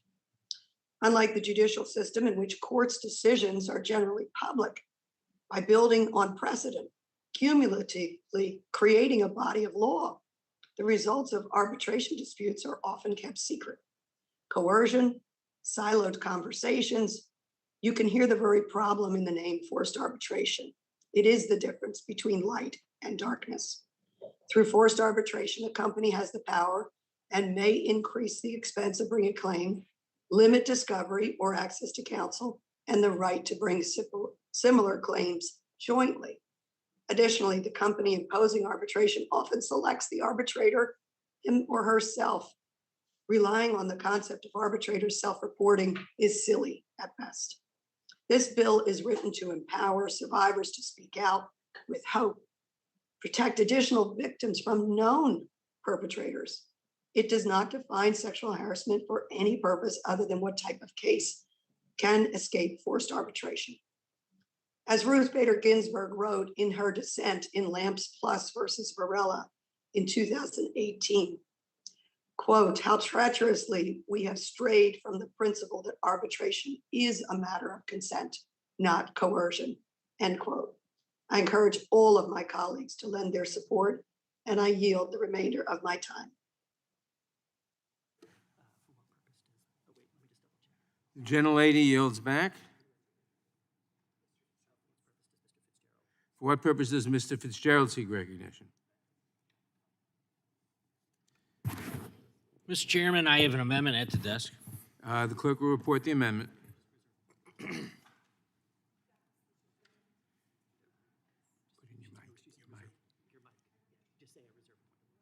Mr. Chairman, reserve a point of order. Point of order is reserved. The clerk will report the amendment. Amendment to the amendment in the nature of a substitute to HR 4445, offered by Mr. Fitzgerald of Wisconsin. Page 4, line 6. Strike the closed quotation marks and the period at the Without end. objection, the amendment will be considered as read, and the gentleman is recognized for 5 minutes to explain his amendment. Thank you, Mr. Chairman. I have a friendly amendment at the desk. You know, the testimony that we heard yesterday was just gut-wrenching and unacceptable, obviously, in the workplace and in any setting. But I believe there is something that we should consider as a committee, and I think it makes a lot of sense. Sexual assault is a violent crime, as we know, and victims of sexual harassment in the workplace should not be silenced. However, the bill as written advances the interests of the plaintiff's bar by making it much less likely arbitration will be used for disputes, including some that may have little connection to the underlying sexual assault or harassment. Typically, class action lawsuits require turning over a large share of any recovery to the for less. So, I mean, if we are going to focus on the victim, and if we are going to make sure that the wherewithal is there for them to heal and to get the types of services and counseling that they need, I think this amendment does a lot towards working towards that goal. This amendment prioritizes monetary relief to the plaintiff employee over fees for the attorneys by requiring final determination of, quote, any monetary relief to be paid to the plaintiff and payment to the plaintiff before, unquote, before payments of the cost of the attorney's fees. So it's not a complex or difficult, obviously, item to grasp. It's a concern. I mean, if you have somebody that goes out and seeks counsel and then later on finds that, you know, they signed a contract that said anything that was recouped, well, half of it's going to go to the attorneys. Well, that's not right. That's terrible. It further requires that the amount of the recoverable attorney fees not exceed a reasonable percentage of a victim's direct recovery, and that at no event can the lawyer receive more money than the employee, which we have heard has happened. This provision addresses the reality that attorneys are often incentivized to oppose efficient and fair resolution of employee claims, and even to advise against arbitration, because more efficient and less costly resolution of claims usually results in lower legal fees. This is something, obviously, that it has not been part of the discussion that we had for the most part yesterday, and for today, I don't remember talking about this, which is why I think there's a uniqueness to obviously addressing this in the bill.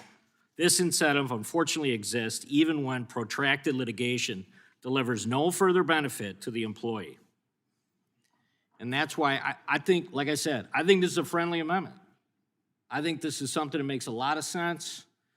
This is a very unique and difficult and tedious legalese that exists, and as a result of that, I think that the amendment makes sense, because this will ensure that victims of sexual assault and sexual harassment receive justice in the end, and the ability and the resources they need to recover. And I would yield back. The gentleman yields back. Does the gentlelady insist on her point of order? I do, Mr. Chairman. I believe this is outside the scope. The gentlelady is correct. Clause 7 of House Rule 16 prohibits amendments that are on a subject matter different than the proposal under consideration. The subject of the bill we are currently considering is the prohibition of arbitration in sexual assault or sexual harassment disputes. The gentleman's amendment proposes to put conditions on attorney's fees related to civil litigation, not to arbitration, which is a subject different from what we are considering in this bill. The amendment, therefore, is not germane and violates Clause 7 of Rule 16. For what purpose does Mr. Buck seek recognition? Mr. Chairman, I have an amendment at the desk. Clerk will report the amendment.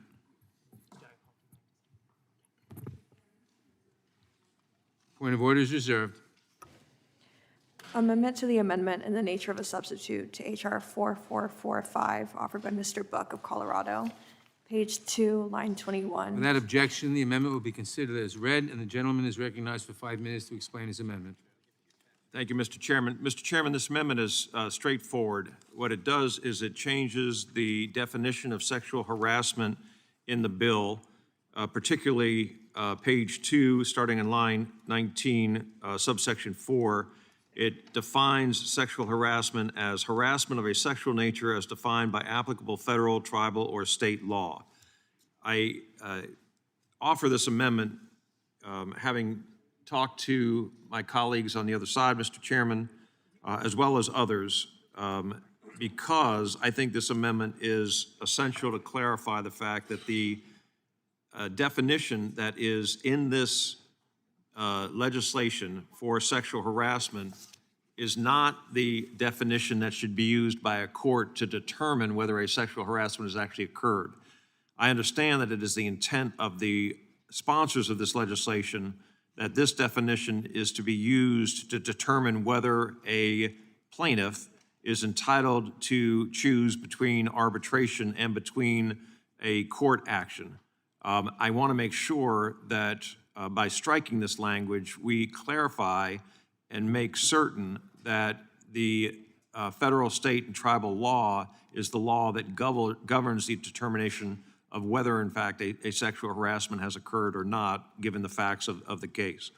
I think right now it is ambiguous, and while I understand the motive and rationale for the language that is currently contained in the bill, I think this bill would be stronger by just relying on state, federal, state, and tribal law.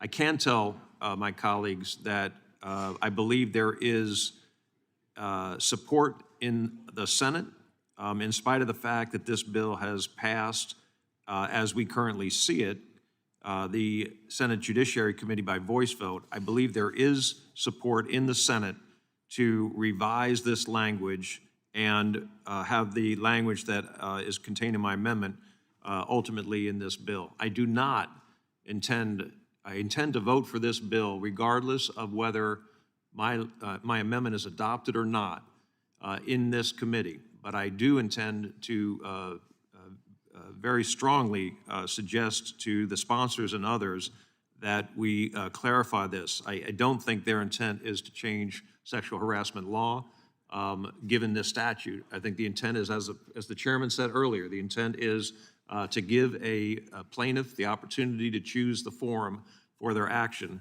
I think this is confusing and strengthens the bill. And with that, I yield back. Or no, Mr. Cicilline, you want to be ready? I just wondered if you would just yield for a quick I yield to Mr. Cicilline. So I thank the gentleman, and we've had an extensive discussion about this issue along with Congresswoman Jayapal and Congresswoman Bustos.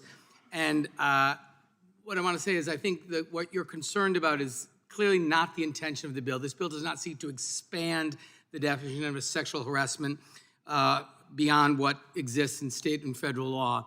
I think it does not do that. This is simply kind of a funneling mechanism.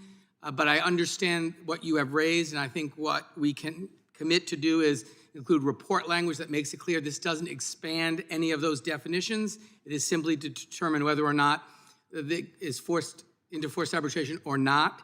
And the same requirements will be required in whatever court they present their case to meet whatever is the appropriate state or federal law with respect to that offense.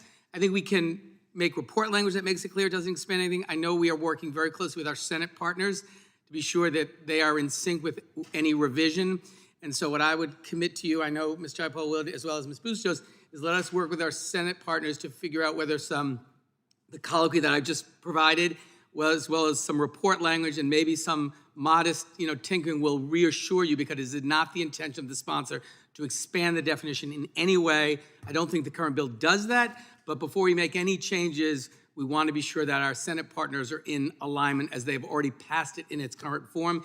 But between now and the time it gets to the floor, we commit to working with you in good faith to achieve that clarification that you seek. I reclaim my time, and I thank the gentleman for clarifying that. I also want to just mention that I very much appreciate Greta Carlson being here today and recognize her hard work on both sides of the aisle in moving this legislation forward. And I also appreciate Representative Bustos and her great efforts in this bill. And I thank the gentleman for his comments, and I yield back. Does the gentleman withdraw the amendment?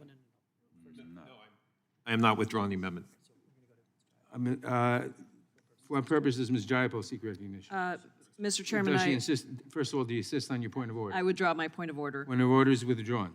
and I do wish to speak on this amendment. Gentlelady is recognized. Thank you, Mr. Chairman. I want to thank the gentleman from Colorado for his sponsorship of the bill and for his thoughtful comments. I do concur with Mr. Cicilline that I do not think that this bill defines sexual harassment for any purposes other than what type of case can escape forced arbitration in an initial gateway determination of what's carved out of the Federal Arbitration Act.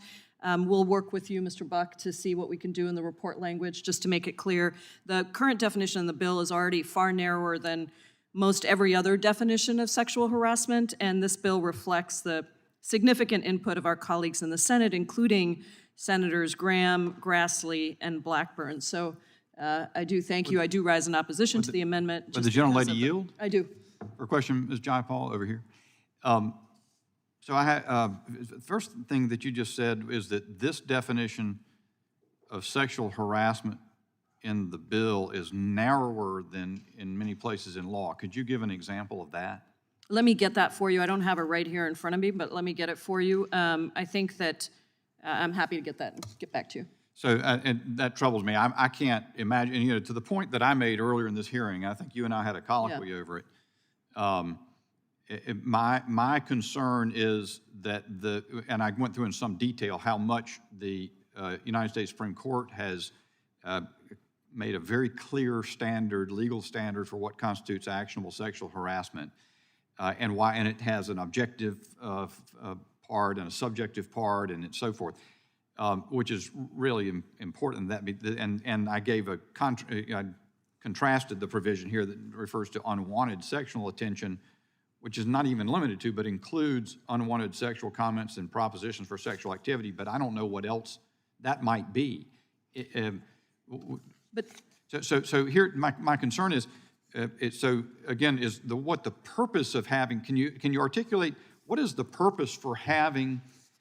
You say this is for defining the types of claims that are not, that are exempted from enforceability of arbitration.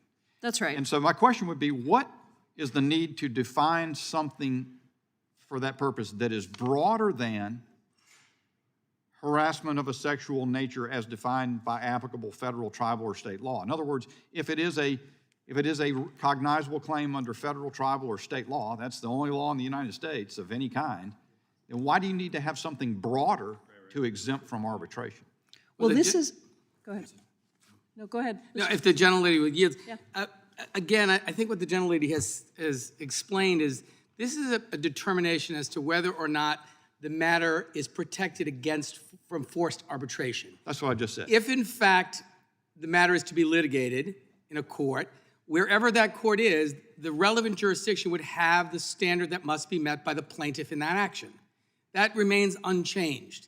And so it doesn't enlarge, it doesn't make it, you can't go into the court and say, oh, I can't meet my burden of proof, but forced arbitration was precluded, so I've met my burden of proof. No, the plaintiff would still be required to meet whatever elements are required under the statute in the relevant jurisdiction. That remains unchanged. Right. But to the extent there's any anxiety about that, I think the sponsors of the bill have expressed a willingness to clarify that it is not the intention that there be any enlargement, but this bill is passed in its current view, both with Republican and Democratic support in the Senate. We don't want to agree to an amendment that may compromise it being enacted into law. And so all we're saying is this colloquy is now part of the official record. We've committed to working with you in good faith, both in report language and potentially an amendment to the underlying bill. Right. And I think there's not much left to do other than to agree to an amendment that our Senate colleagues have not agreed to do, which could be, the fate could be the end of this bill. We're not willing to do it. Just one thing is, just reclaiming my time for a minute, just one thing I wanted to make sure is we are talking about current pleading standards that apply in every state and federal court in the country. And so when we're making it very clear that every allegation made when filing a lawsuit has to be supported by facts and evidence. And again, I would just bring this back to, this is a bill that passed unanimously out of the Senate Judiciary Committee. And so we don't want to tinker with the language, and we understand Congressman Buck's concerns, and we will make sure to address it in the report language or with our Senate colleagues if there's a way to fix it in a way that's satisfactory to you. Thank you. I yield back. The gentlelady yields back. For what purpose does Mr. Gates seek recognition? Move to strike last word. Gentleman is recognized. Thank you, and I know that oftentimes the amendatory process on legislation in the Judiciary Committee can seem pedantic, but we come in peace. You know, Mr. Buck and I want to see this bill become law, and we would like to see it become law with the broadest possible support. And to achieve that support, we simply offer our drafting suggestions so that the bill doesn't do something that the proponents of the bill don't intend it to do. And what I believe Mr. Cicilline said is that there's not an intent to expand the definition of what constitutes sexual harassment. Again, not to be pedantic, but would the gentleman also agree that, or I'm sorry, would the gentlelady agree that it's also not to alter the definition of sexual harassment, either as an expansion or a contraction? I would yield to the gentlelady. Terrific. So one suggestion, if the specific language of the Buck Amendment is troubling, maybe as we continue to consult with our Senate partners and move this legislation through the Rules Committee with the report language, we might think about some comfort language that would just state that plainly, that nothing in this act would be intended to alter the definition of sexual harassment as has developed in federal, state, and tribal law. I would yield to the gentlelady. Thank you. I think we've already said we're willing to work to try to figure out how to make you more comfortable with this. We do appreciate that you both have been supportive of the legislation, and we would like you both to be on the bill, obviously, and vote for it. And so let us just continue to work through that. This is carefully negotiated language, so we'll work with you as we go forward. Great, and again, that would just be a tool in the suggestion box for all of us to work with the Senate partners, maybe that type of language that would say, you know, notwithstanding clause. And I would also just note that, you know, substantively, there's a reason why the jurisprudence on sexual harassment has developed in a way to lash the persistence of harassment with the unwanted nature of that harassment, because the persistence gives notice to someone engaging in behavior that it is in fact unwanted. And the language here that's included in the bill seems to lack the requisite notice that would make this type of behavior actionable. And so we want to make sure that we're not altering that in any way. I think the report language just should be specific, that we don't want to alter the definition, but that we do believe that the forum to resolve these questions is not the private sector system that the powerful develop so that they get to choose their juries in advance. And you have these powerful entities who frequently interact with arbitration panels, and a person who is alleging that they've been harassed or abused is only going to interact with that arbitration panel, one time maybe in their entire existence. And that's what I find so unfair about the entire system. And so I appreciate the thoughtfulness of my colleagues. Again, a notwithstanding clause or like the Buck language we have before us to append to that report language. And I would hope before the report language is finalized, since we're engaging in these discussions now, that you might be willing to chat with some of us over here in the minority that simply come to try to ensure the greatest possibility for passage of the bill. And I yield back. The gentleman yields back. For what purpose does Mr. Bishop seek recognition? To strike the last word. Gentleman is recognized. Thank you, Mr. Chairman. So let me pursue this a bit further. And Mr. Buck has said that he offers the amendment. The amendment is not determinative as to whether he'll support the bill. It is determinative as well whether I will support the bill, unless I can, and I'm trying to discern whether there's some articulable reason for creating a new definition for sexual harassment here. That was the purpose of my questions, which I appreciate Ms. Jayapal entertaining on her time. Would the gentleman yield? Well, just let me get started. for a second. No, sir, not right now, but I'll try to get to you in time. A couple things here.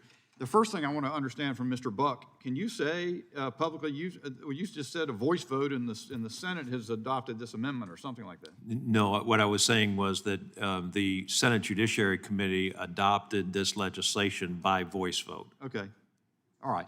So All right. When the statement was made earlier that it was unanimous, it was a voice vote.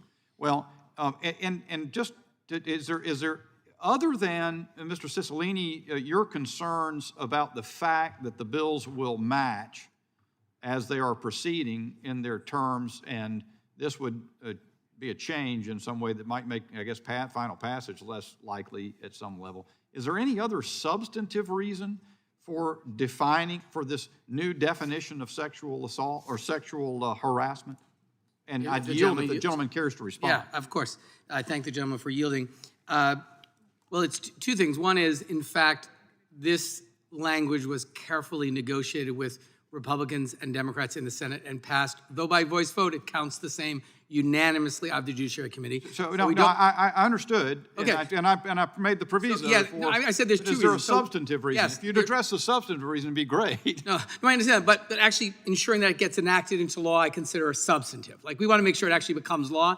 The second thing is, with all due respect to my good friend, Mr. Buck, this amendment actually is problematic because at the very least, you would have to include allegation of harassment of sexual nature as defined by applicable, not just, you wouldn't have to prove the allegation before. So this is why it's hard to draft and make changes on the fly like this. And I don't know how much more sincerely I can communicate that we understand your issue. We're committed to solving it. This is too important an issue to vote against. Vote for the bill with a strong commitment on the record. We will solve this problem in a manager's amendment before it comes to the floor, so long as we can consult with our Republican and Democrat colleagues in the Senate and not impede its ultimate passage. That's the only point. So thank you. I thank you for yielding. I thank the gentleman for that effort. And I will say that I don't think this is that hard. So, for example, the point that you just made about, or the gentleman from Rhode Island made about, said it should say involving allegations of or something. Mr. Buck, actually, it's a very artfully drafted amendment. All it does is takes the term, this is where it fits in the sentence. The term sexual harassment dispute means a dispute relating to. That's the language under the original bill and under Mr. Buck's amendment. Mr. Buck's amendment picks up right there and says relating to harassment of a sexual nature as defined by applicable federal, tribal, or state law. That's all his says. Now, it doesn't say allegations of, true, but neither does the original bill. It says relating to, actually it says relating to the any of the following conduct, but it's already got a typo in it, the any of the following conduct directed at an individual or group of individuals, and then lists off these things like unwelcome sexual advances. So the bill, that's not the problem, that it doesn't involve a language or doesn't include language concerning allegations of. This is, the definition of sexual assault that's included here with 5 separate subparagraphs is so elaborate that to say it's been carefully worked over, but no one be able to, as we sit here today, to explain what the purpose is of the 5 subparagraph definition when you could just say it in about 10 words. As Would the gentleman just yield for a second? Well, let me just finish the sentence, then I will.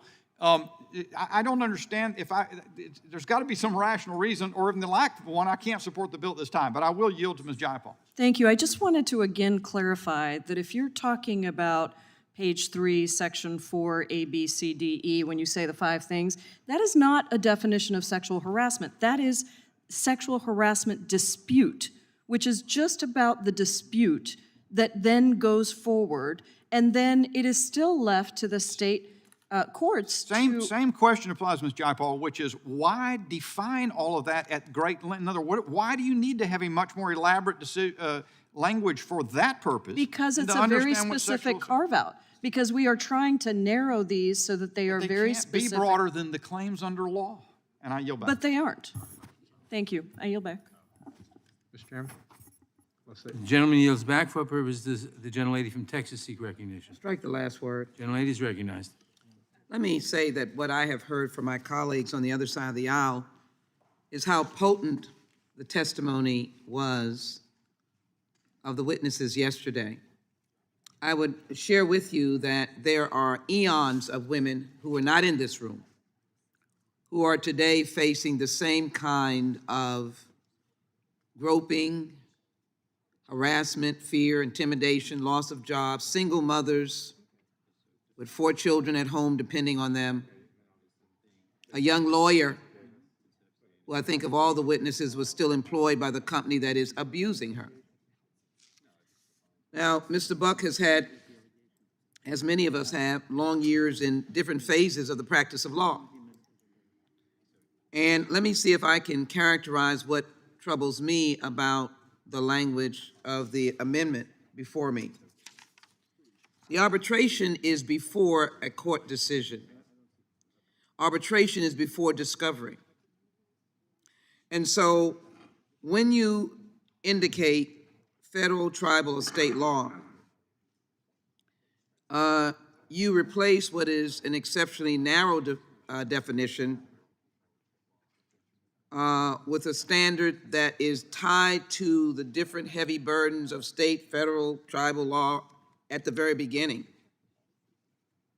And you raise the bar and the burden of the victim at the very beginning of his or her case. In the instance of our witnesses of her case.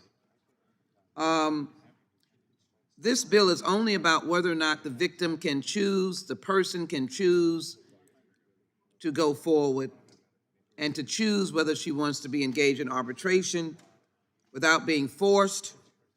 It's about what the victim will plead. It is about what a victim must plead at the onset of the case in order to move beyond a defendant's motion to compel forced arbitration. Would the gentlelady yield? Ms. Yes, Lee? sir. So, I think that's precisely my concern. If, let's say, you have a claim for race discrimination, which this bill does not, by the way, exempt from arbitration agreements on its face. And so, at the very end, you put in something that says, and I had a manager leer at me one day. Does that then get that race claim exempted from arbitration?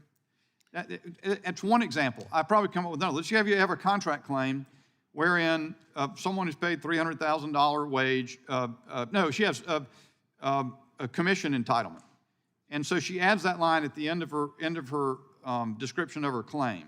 She's not contending that she has a claim under Title VII for sexual harassment or anything of the like, but she puts that in there. Does she then get the benefit of this exemption? That's what I'm trying to ask about. Are you trying to make a broader category of claims exemptable from arbitration under this language? Reclaiming my time. And ones that would be... Congressman, reclaiming my time, it is to insist that you do not put a heavy burden on the already traumatized victim by insisting what level of law she complies with, or he, the victim of abuse or sexual harassment, and to allow them to do, I think, one thing, if I'm listening to the proponents of this legislation, to have a choice.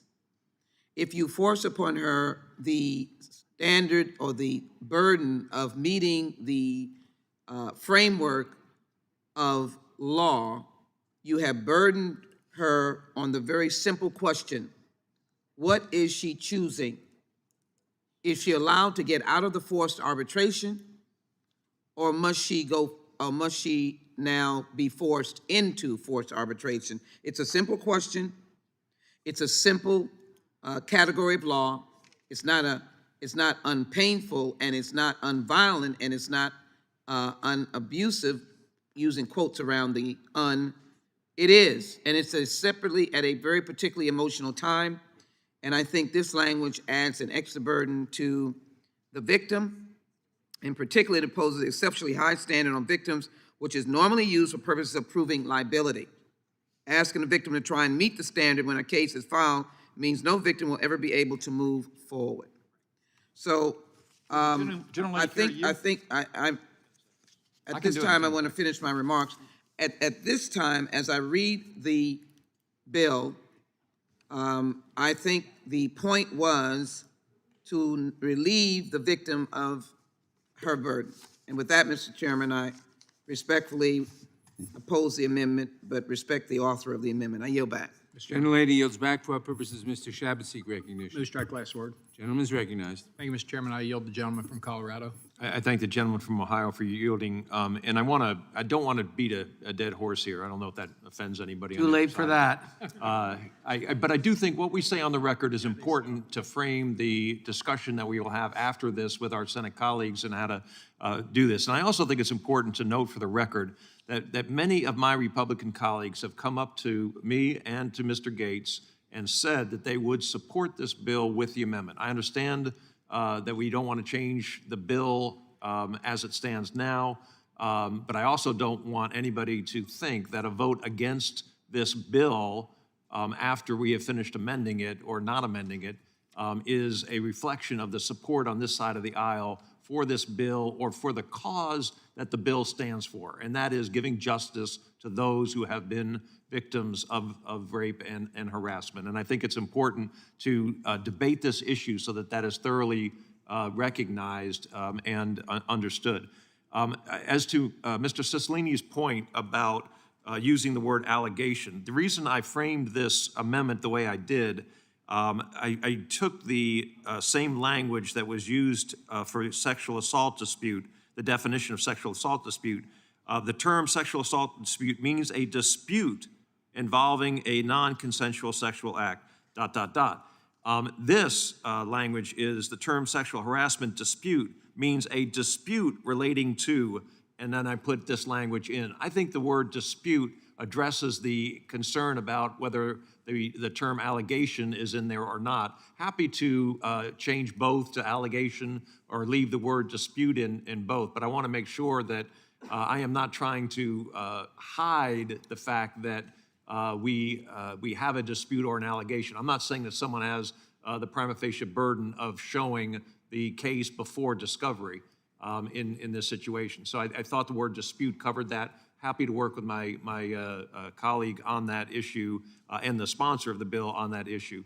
But I yield, or I would ask the gentleman from Ohio to yield to the gentleman from North Carolina if he would. I'd be happy to yield to the gentleman from North Carolina. And I will do what Mr. Buck said he was not going to do, just to clarify where we are on this.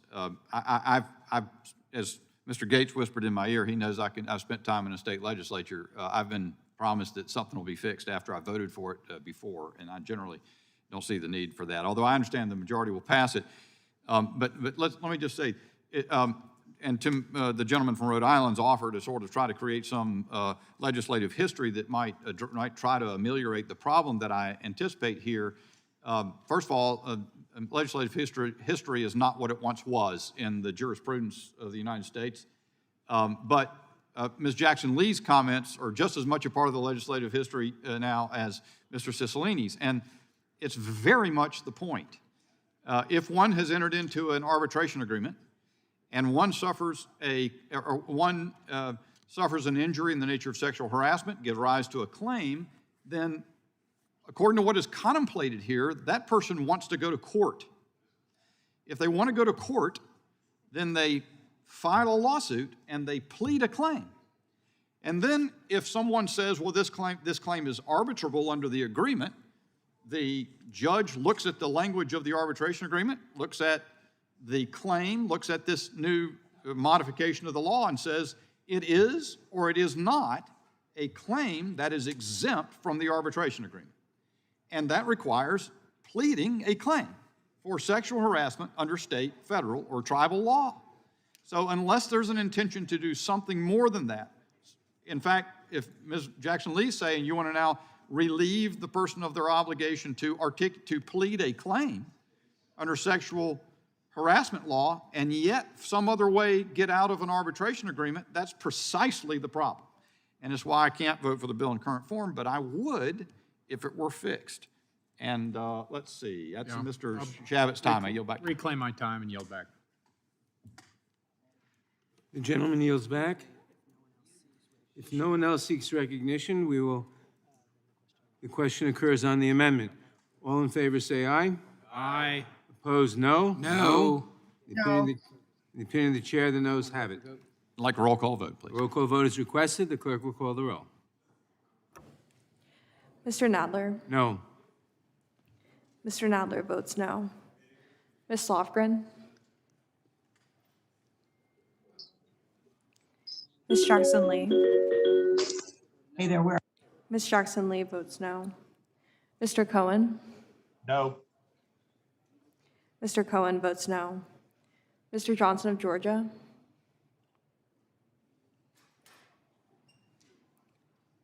Mr. Deutsch?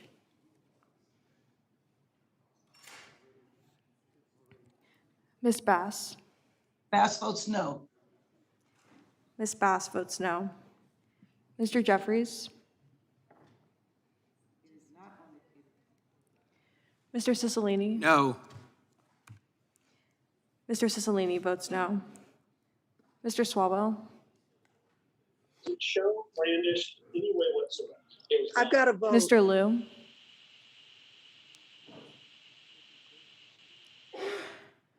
Mr. Raskin?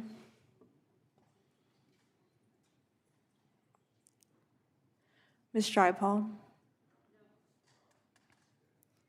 Ms. Jayapal votes no. Ms. Stimmings? Ms. Stimmings votes no. Mr. Correa? Mr. Correa votes no. Ms. Scanlon? No.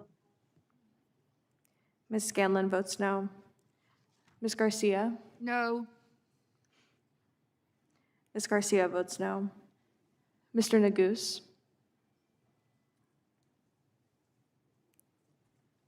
Ms. McBath? No. Ms. McBath votes no. Mr. Stanton? No. Mr. Stanton votes no. Ms. Dean? No. Dean votes no. Ms. Dean votes no. Ms. Escobar?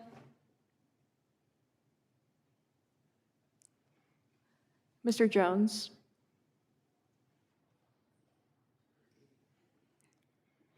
Ms. Ross? Ross votes no. Ms. Ross votes no. Ms. Bush? Bush votes no. Ms. Bush votes no. Mr. Jordan? Mr. Shabbat? Mr. Shabbat votes aye. Mr. Gomert?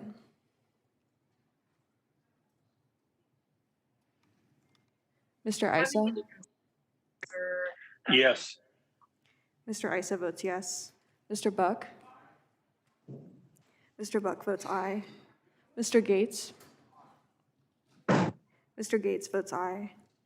Mr. Johnson of Louisiana?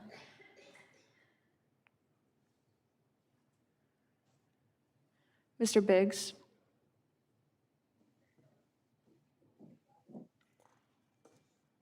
Mr. McClintock? Mr. McClintock? Mr. McClintock votes aye. Mr. Stubbe? Yes. Mr. Stubbe votes yes. Mr. Tiffany? Tiffany, aye. Mr. Tiffany votes aye. Mr. Massey? Massey votes aye. Mr. Massey votes aye. Mr. Roy? Mr. Roy votes aye. Mr. Bishop? Mr. Bishop votes aye. Ms. Fishbach? Yes.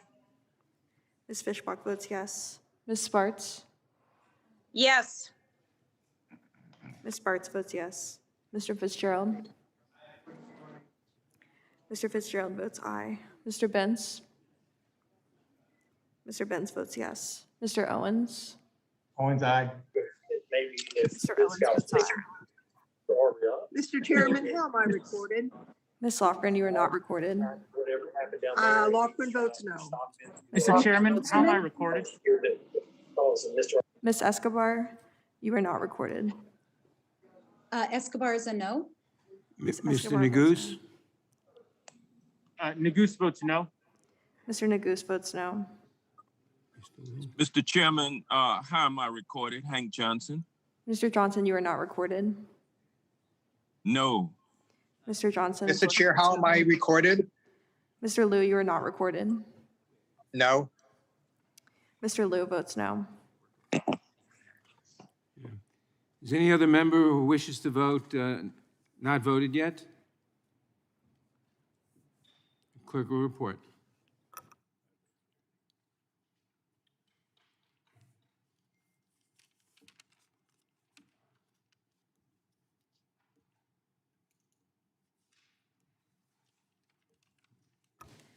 Mr. Chairman, there are 15 ayes and 20 noes. The amendment is not agreed to.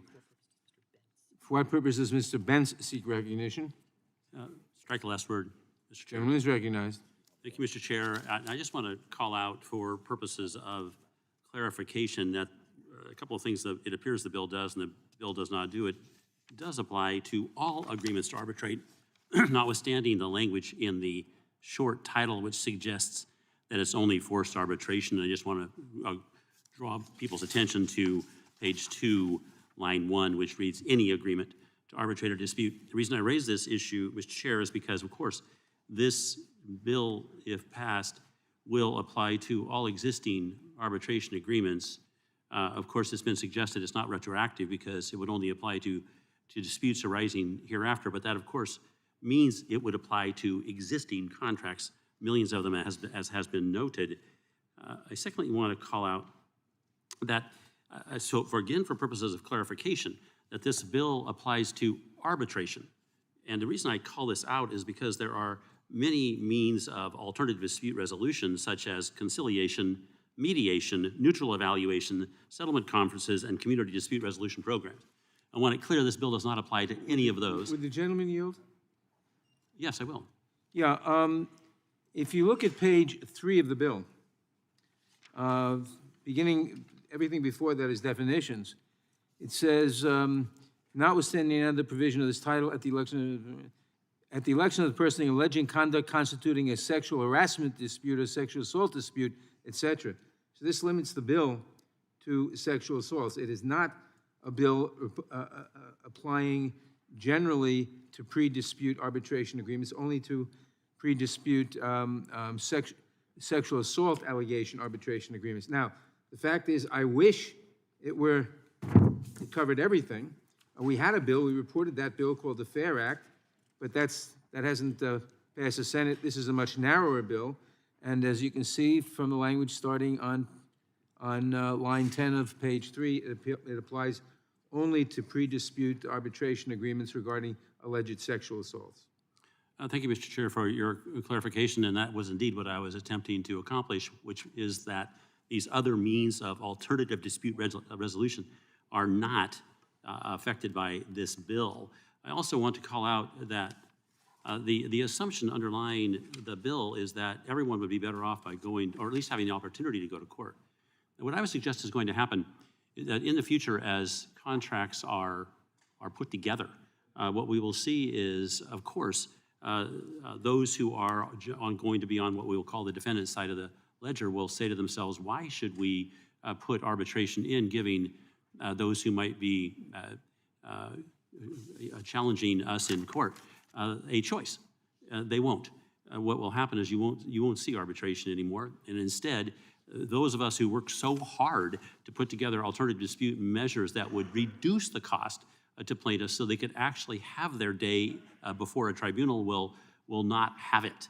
And so I call this out because it seems odd that we would assume, as this bill does, that everyone's going to be the better for having the choice. Well, assuming that there will be a choice is a bad assumption, because what will happen is you'll simply go back to the day that the contract is being negotiated, and you'll see that those on the side of power, if you will, those who are to be affected by this bill probably directly, are going to say, wait a minute, why are we going to give an advantage to someone when we can simply take that alternative, that choice away from them? And I'm guessing, Mr. Chair, that folks gave this a great deal of thought, and they're willing to take the chance that the future choices available to those who have been harmed are going to be limited to court, and they have decided that that's fine, because that's going to be the result of this bill. And with that, Mr. Chair, I yield back. The gentleman yields back. For what purpose does Mr. Roy seek recognition? Move to strike the last word. Gentleman is recognized. Well, first of all, I'm sorry, we've been bouncing around, obviously going on the floor and having lighting issues.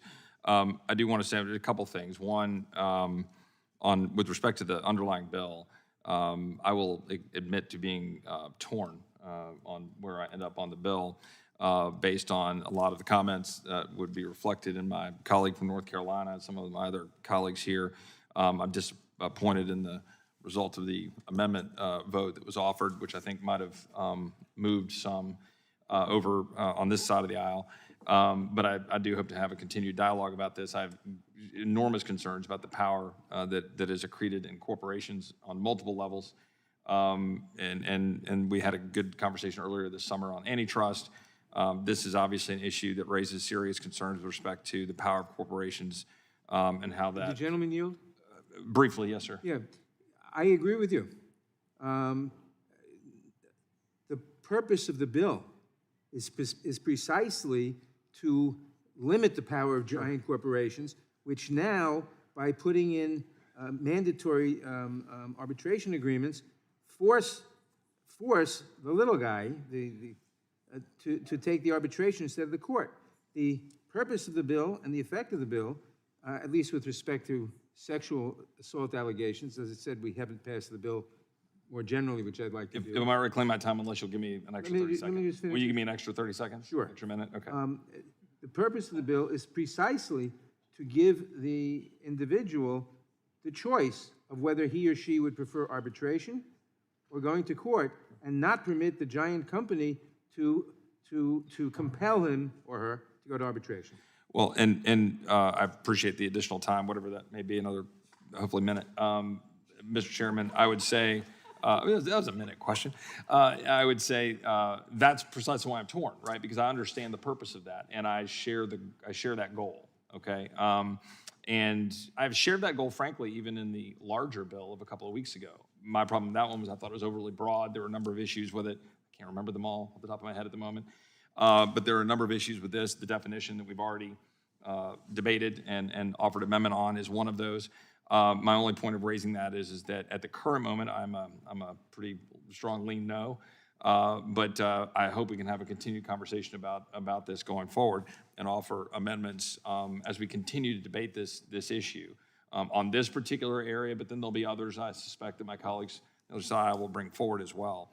I do want to bring up, just because I'll have limited time and we may have to go vote in a minute, I don't know if I can come back, the troubling revelation today, not just what's already been discussed by my colleagues with respect to the Attorney General generally, but a targeting now of Southlake High School Independent School District in Texas with respect to civil rights. I think it's through the Department of Education and not the Department of Justice, but it is a troubling connection that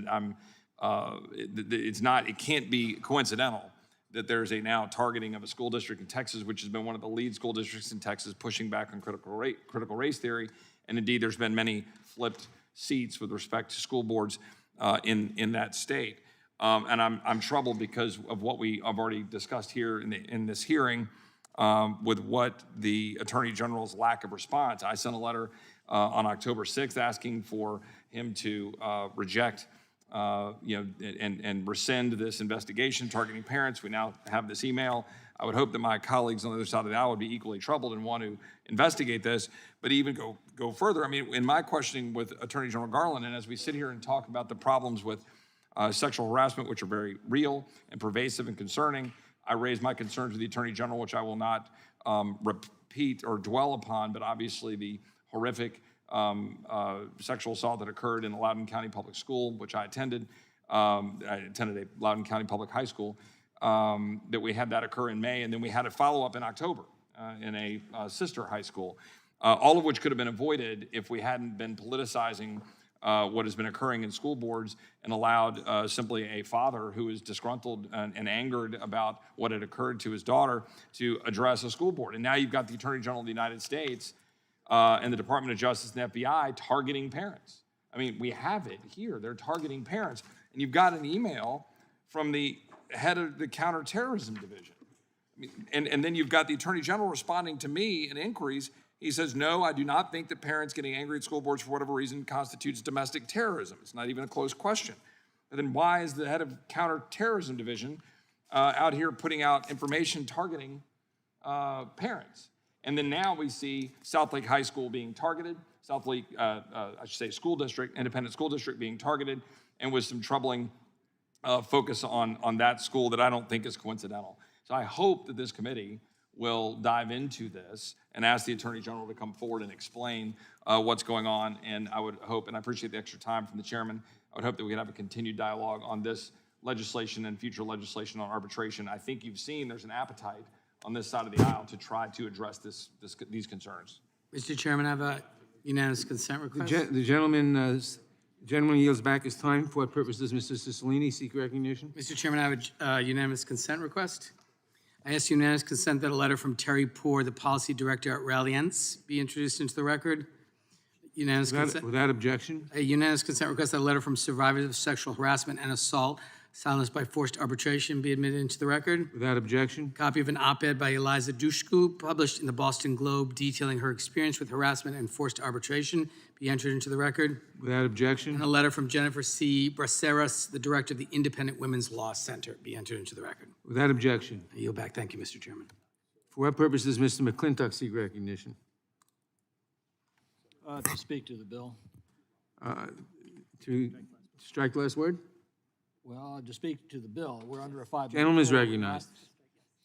In fact, just on a parliamentary point, this business of striking the last word, that's in effect an amendment. That's not necessary when we're debating a measure of the 5-minute rule. Well, If the Judiciary Committee can get rid of that silly sophistry, I think would be making a significant contribution to the parliamentary process in this House. Now to the question at hand. You know, we established yesterday that there is no arbitration agreement that can in any way impede criminal charges being brought against a sexual predator. Nothing in any agreement can impede that process in any way.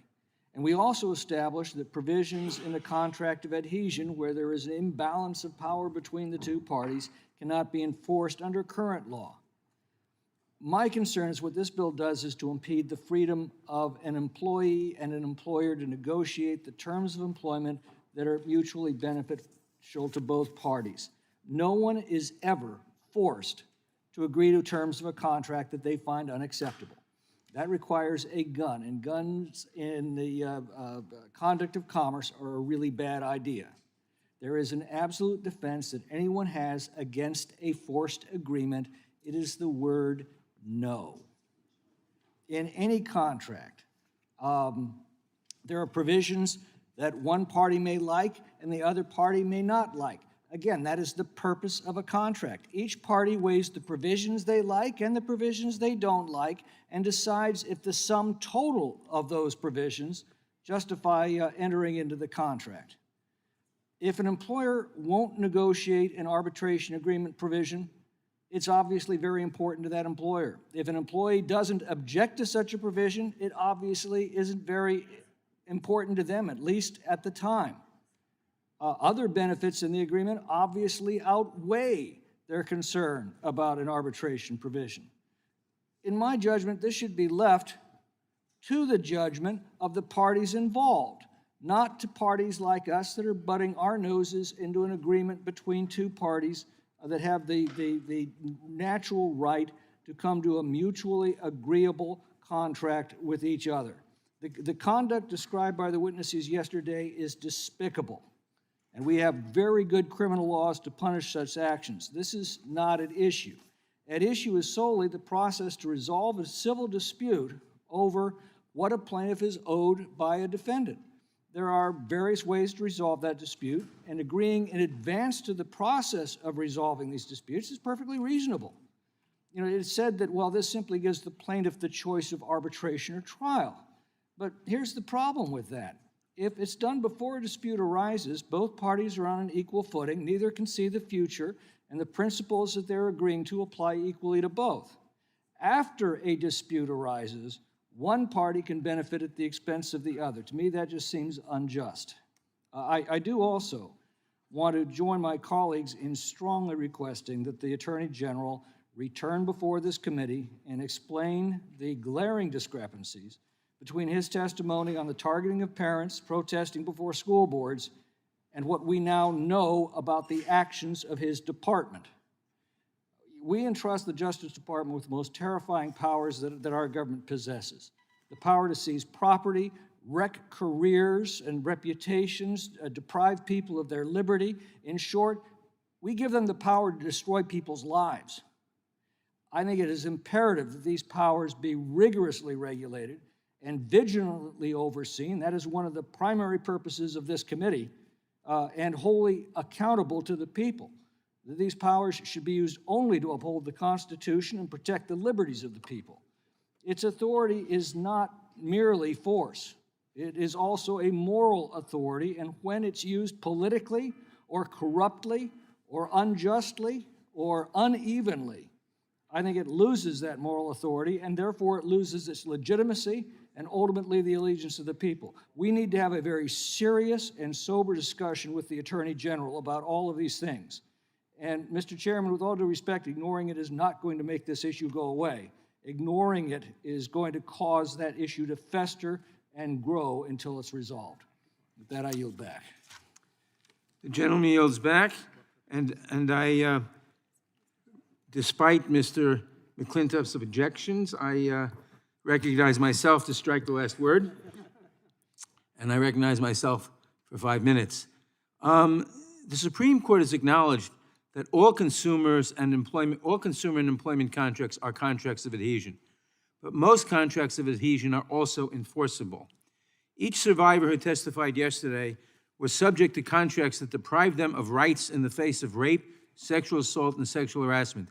In every case, they were in situations in which they had no bargaining power. None of them could escape their adhesive forced arbitration clauses. As Ms. Newton testified, although she attempted to negotiate her contract, her employer quickly made it clear that no aspect, including the forced arbitration agreement they attached, was negotiable. The opportunity of a lifetime was a take it or leave it offer, and LVMH made sure to remind me, I'm quoting her, of the hundreds of other candidates ready to take the position if I declined. The truth is that contracts of adhesion are still enforceable. In most cases, these contracts do not rise to the level of unconscionability required by courts to render them unenforceable. The standard for unconscionability is very high and requires an element of procedural and substantive unconscionability. And as we saw with all our witnesses yesterday, they were subject to adhesive contracts. Take it or leave it. They were told, if you want this job, if you want this opportunity, if you want to continue working as an actress, you must sign an agreement giving away your rights to go to court and agreeing to forced arbitration. So this is not that's why the bill is still necessary. I yield back. Who seeks recognition? I have an amendment at the desk, Mr. Chairman. Are you going to break for votes or go into that? What vote? Oh. The clerk will report the amendment.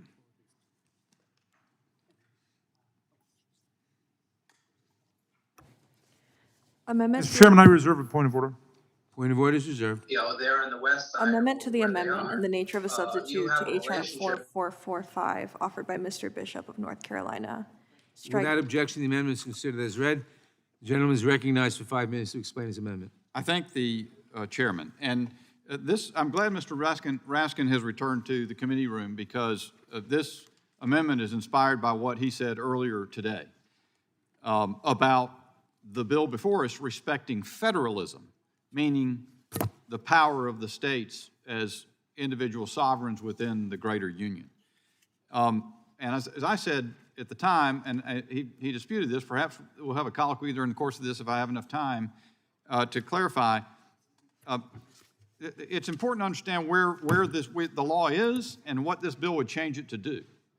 So the Federal Arbitration Act since 1925 has provided that any arbitration provision in any contract, quote, evidencing a transaction involving commerce, close quote, shall be valid, irrevocable, and enforceable. And all the cases that have developed over time have carried out the implications of that. It makes arbitration agreements enforceable to the extent of the Congress's interstate commerce power. That's what Section 2 of Title IX does right now. And it's a very simple bill, or it's a very simple statute.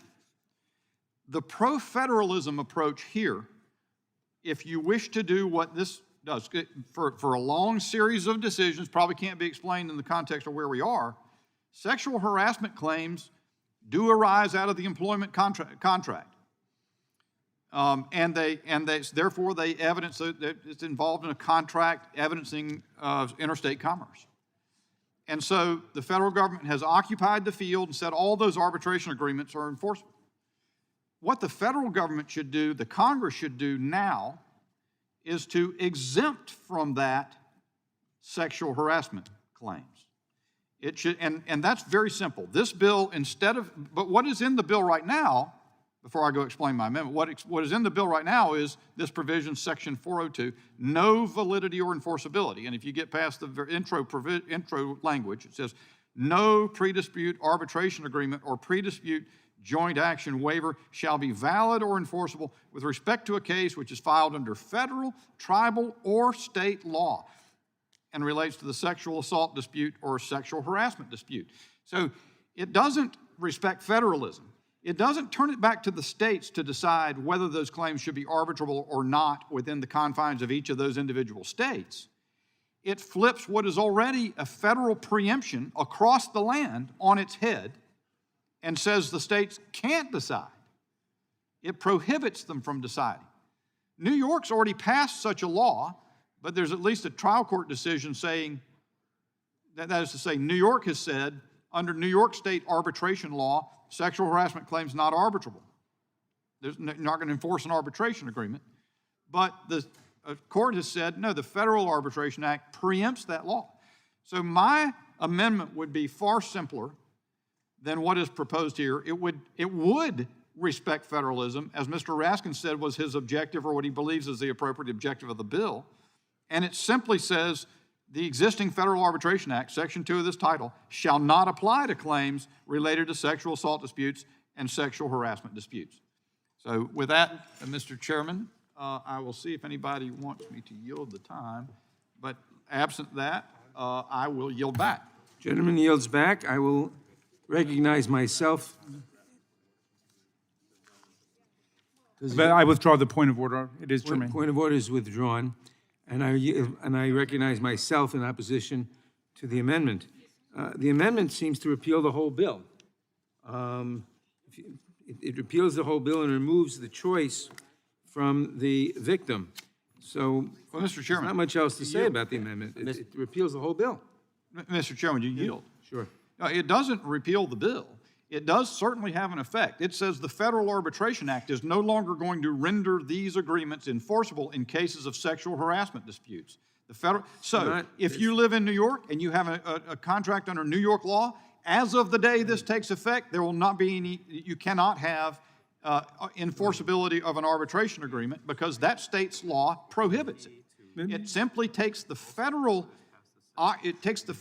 disrespect for federalism that Mr. Raskin talked about earlier, and it is a partial repeal of the Federal Arbitration Act insofar as it made arbitrable sexual harassment disputes. Yeah. I yield back to the gentleman. The amendment repeals, in effect, Section 402, subsection A, which defines what the bill applies to, and leaves the bill applying to nothing. And then it says the title, Section 2 of this title, which is the effective title, which is the effective action part of the bill, shall not apply to claims related to sexual assault disputes and sexual harassment disputes. I was going to say it guts the bill, but it doesn't gut the bill. It doesn't gut it. It eliminates it. So on that grounds, I oppose it. I yield back. Mr. Chairman. Mr. Chairman. There are votes on the floor, so the committee will stand in recess and will We'll reconvene as soon as the votes are over.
The committee will come to order. For what purpose does Mr. Roy seek recognition?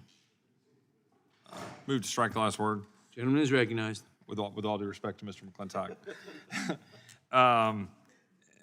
Before we left a little while ago, I just wanted to make clear what I think my friend from North Carolina is saying and why I think it ought to be of interest and debate for the committee. And to clarify, because the chairman said something which I don't believe is an accurate description of what my friend from North Carolina's amendment does. I believe that what the amendment did, and I'll yield to him to clarify if I don't get this right, but is to make an exception specifically to Section 2 of the Federal Arbitration Act. And in that, as he's drafted it, right, Section 2 of this title shall not apply to claims related to sexual assault disputes and sexual harassment disputes. And in doing so, would say that, okay, whereas we are now in a place where this federal arbitration regime over years of application of law applies in this context, well, let's take it out of that context. And to the gentleman from Maryland's point about federalism earlier, take that and put it back into the purview of the states, and then we'd be able to go from there, in terms of actually effectuating that goal. And I think that is a good faith attempt to sort of unwind some of our concerns about the breadth of the FAA, the Federal Arbitration Act, in this context, and provide ability for some flexibility of states to then be able to structure this in ways that they think is appropriate for the circumstances of businesses and peoples that are, in their states. Would the gentleman from North Carolina like to clarify? I think the gentleman from Texas, I think that's right. And I don't want to repeat it. I'm anxious to hear what Professor Raskin will have to say, because he was interested in the federalism, and I think he's happened upon the right idea. Chairman Nadler said that the amendment took away the full force of the bill. It certainly does not. If the reason we're here, according to the proponents of the bill, is that the Federal Arbitration Act forces people to arbitrate under their agreements, even if it's a sexual harassment claim. And so the bill's fix for that is to say, nowhere in the United States, not under federal law or under any state's law, you cannot have arbitration of a sexual harassment claim. In other words, it uses preemption. Right now, it uses preemption to force the arbitration agreement. Under the bill, it would use preemption to prohibit any arbitration of sexual harassment. But state legislatures are perfectly capable of deciding this. New York already has. I happened to come across that in looking up something yesterday. I'll bet you California has. And so all this, so my amendment, instead of having the preemption effect and using Congress to make, frankly, the same error that was made from the perspective of Mr. Raskin, I think appropriately in 1925, to sweep up these claims within the federal enforceability of arbitration agreements, it partially repeals it. It repeals the Federal Arbitration Act insofar as it would require enforceability, or it would make arbitration agreements enforceable as to sexual harassment claims. That's a great way to do it. It's a lot much preferable to the way the bill does it now. I thank the gentleman for yielding the time. Yeah, and taking my time back, I would just say that I think, there are areas, as I alluded to before, with respect to our conversation on antitrust in July, that really short hearing that we had, and this issue where I think there is a desire to reach, bipartisan accord on this subject. And I think this is a good faith attempt by my friend from North Carolina to attempt to do so. And with that, I will yield back, Mr. Chairman. The gentleman yields back. For what purpose does the gentleman from Maryland seek I recognition? move to strike the last word, Mr. Chairman. Gentleman is recognized.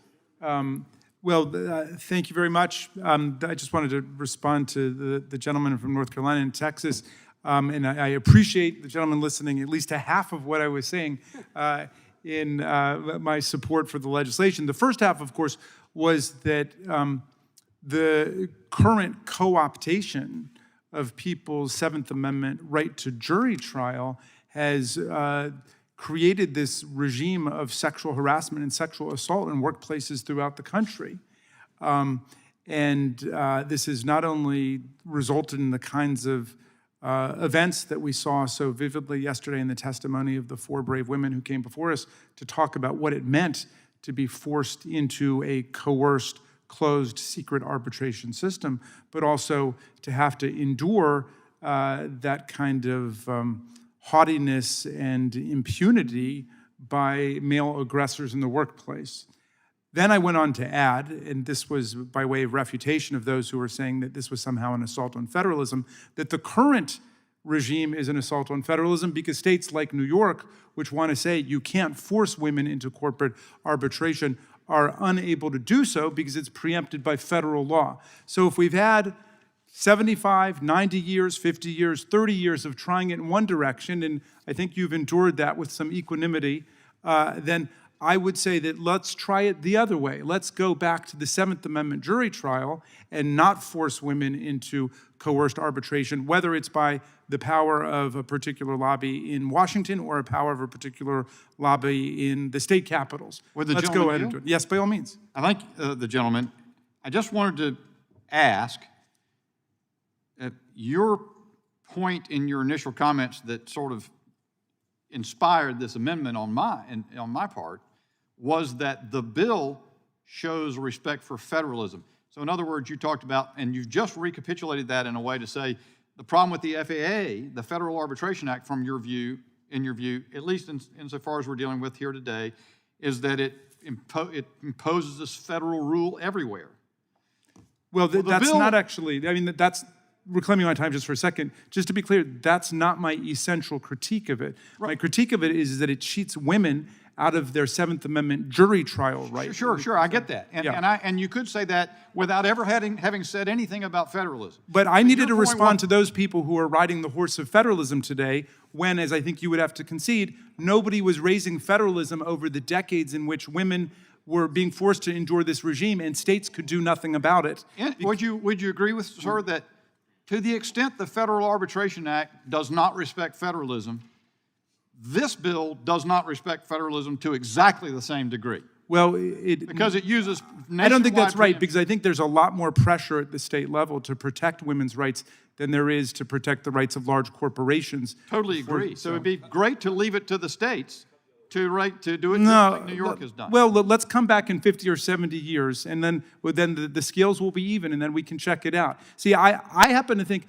it's interesting to me that the good gentleman from North Carolina had the idea for this based on what I said rather than from the beginning. In other words, the initial resistance to this legislation is all about saying, well, maybe there's something really good about forced arbitration. Maybe that's freedom of contract, and that should trump the jury trial right. And then the insight came later when I was responding to, I think, a couple other members who were asserting that there was a federalism interest. To me, it just feels like the kitchen sink. The bottom line question is whether women are going to have to endure a regime of sexual harassment and assault because the bosses who are doing it feel like they can operate with impunity under a secret and closed regime of forced arbitration. Bottom line, I think the gentleman was originally correct. It'd be great to respect federalism and fix the problem at the same time. I yield. Thank you. All right. Well, if I still have any time left, Mr. Chairman, I would just say this is a really big deal, what we're about to do here. This is a major advance in terms of the quality of work life for tens of millions of people across the country, tens of millions of women of every conceivable racial, ethnic, geographic, partisan, political viewpoint. This is about emancipating women to just get back to the level what the founders were talking about, having a jury trial right to enforce their civil rights in court and before a jury. Not a right to win, but just to get before a jury and to have due process. So I'm very excited that we're moving forward on this. I do think it's going to allow the state laws as well as the federal law of anti-discrimination to come back into force across the country. And I yield back to you. The gentleman yields back. For what purpose does Ms. Sparks seek recognition? To strike the last word. Gentlelady is recognized. We have a lot of legal scholar debate here, and I understand that's important. But we also the major concern, I think, it still wasn't fixed in this bill. The breadth of the definition allows, and I think, I was very upset that the other side didn't take Mr. Buck's amendment to really clarify that the right definition will be followed from the state laws if they are federal laws. And if we leave open this bill how it is with all of this ambiguity, it opens up a can of worms, which potentially, I'm sure a lot of trial lawyers might like it, but it can destroy businesses, especially small businesses, and we need to pay attention. This doesn't apply to large evil corporations. It does apply to any business, and there are a lot of these businesses already struggling, and we're going to put more potential, burden on them. So I think it's very disturbing to me. So I hope maybe at some point this bill will tighten this definition, because this definition is broad and could be, and I'm not an attorney, I'm just a normal person, but when I read it, and I'm not trying to imply that attorneys are not, but you guys like ambiguous stuff. Attorneys love ambiguous stuff. It keeps you in business. But when I read it, it's just very ambiguous, and that's very concerning. So I hope, this, committee and authors of this bill are going to look how to fix some of this and clarify that, and I'll be open-minded to support, because maybe there is a real challenges that we need to deal, make sure that they're, also done in the court of law better than maybe with arbitration, and that's not for me to judge, but I think the definitions have to be clear and clean, and what Congressman Bucks, suggested, that was one of the alternatives. What now Congressman Bishop is just suggesting is there a different alternative to states to really deal with that issue. Don't have federal government superseding the state decisions. That's another way. So maybe you guys support this one, but there needs to be to tighten this legislation, and I would appreciate if you would support these solutions, and I yield back. The gentlelady yields back. Does anyone else seek recognition? If not, the question occurs on the amendment. All in favor say aye. Aye. Opposed, no. No.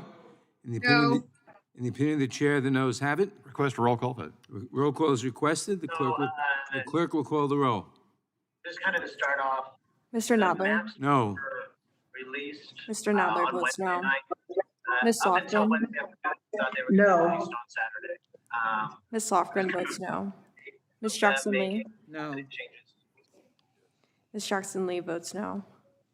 Mr. Cohen? Mr. Cohen votes no. Mr. Cohen votes no. Unmuted.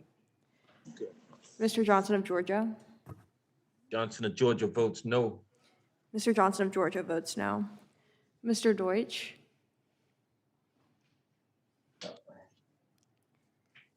Ms. Bass? No. Bass votes no. Ms. Bass votes no. Mr. Jeffries?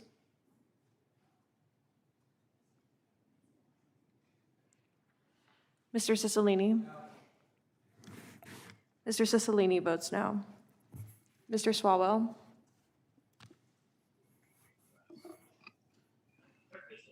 Mr. Liu? No. Mr. Liu votes no. Mr. Raskin? No. Mr. Raskin votes no. Ms. Jayapal? No. Ms. Jayapal votes no. Ms. Stimmings? No. Ms. Stimmings votes no. Mr. Correa? No. From our first meeting was. Mr. Correa votes no. Ms. Scanlon? No. Ms. Scanlon votes no. Ms. Garcia? No. Ms. Garcia votes no. Mr. Neguse? No. Mr. Neguse votes no. Ms. McBath? No. Ms. McBath votes no. Mr. Stanton? No. Mr. Stanton votes no. Ms. Dean? Dean votes no. Ms. Dean votes no. Ms. Escobar? No. Ms. Escobar votes no. Mr. Jones? No. Mr. Jones votes no. Ms. Ross? Ross votes no. Ms. Ross votes no. Ms. Bush? Bush votes no. Ms. Bush votes no. Mr. Jordan? Mr. Jordan votes yes. Mr. Shabbat? Aye.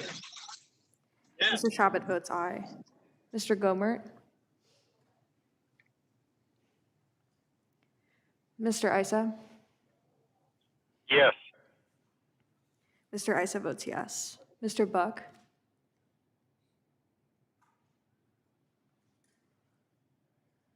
Mr. Gates? Mr. Gates votes no. Mr. Johnson of Louisiana?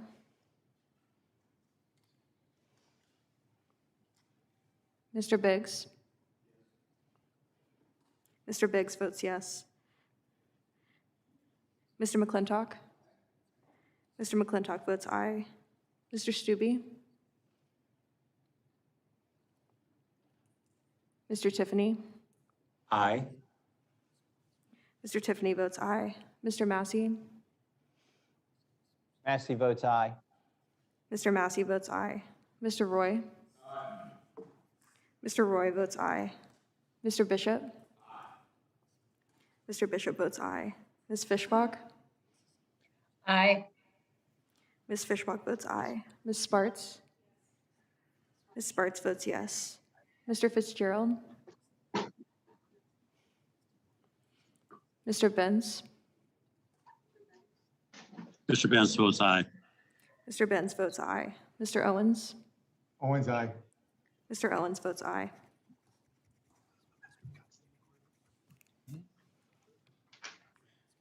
Has Mr. Buck been recorded? Mr. Buck, you are not recorded. I vote no. Mr. Buck votes no.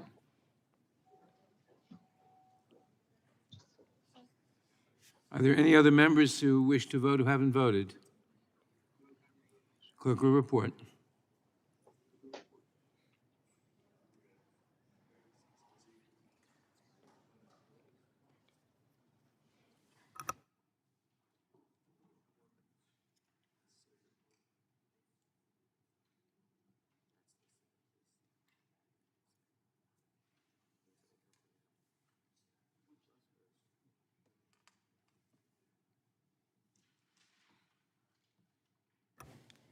Mr. Chairman, there are 13 ayes and 24 noes.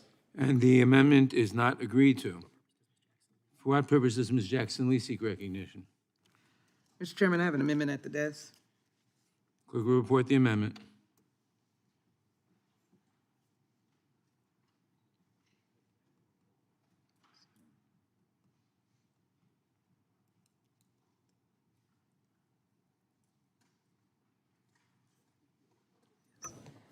Amendment to the amendment in the nature of a substitute to H.R. 4445, offered by Ms. Jackson. Without objection, the amendment is considered as read, and the sponsor is recognized for 5 minutes for the purpose of explaining the amendment. Mr.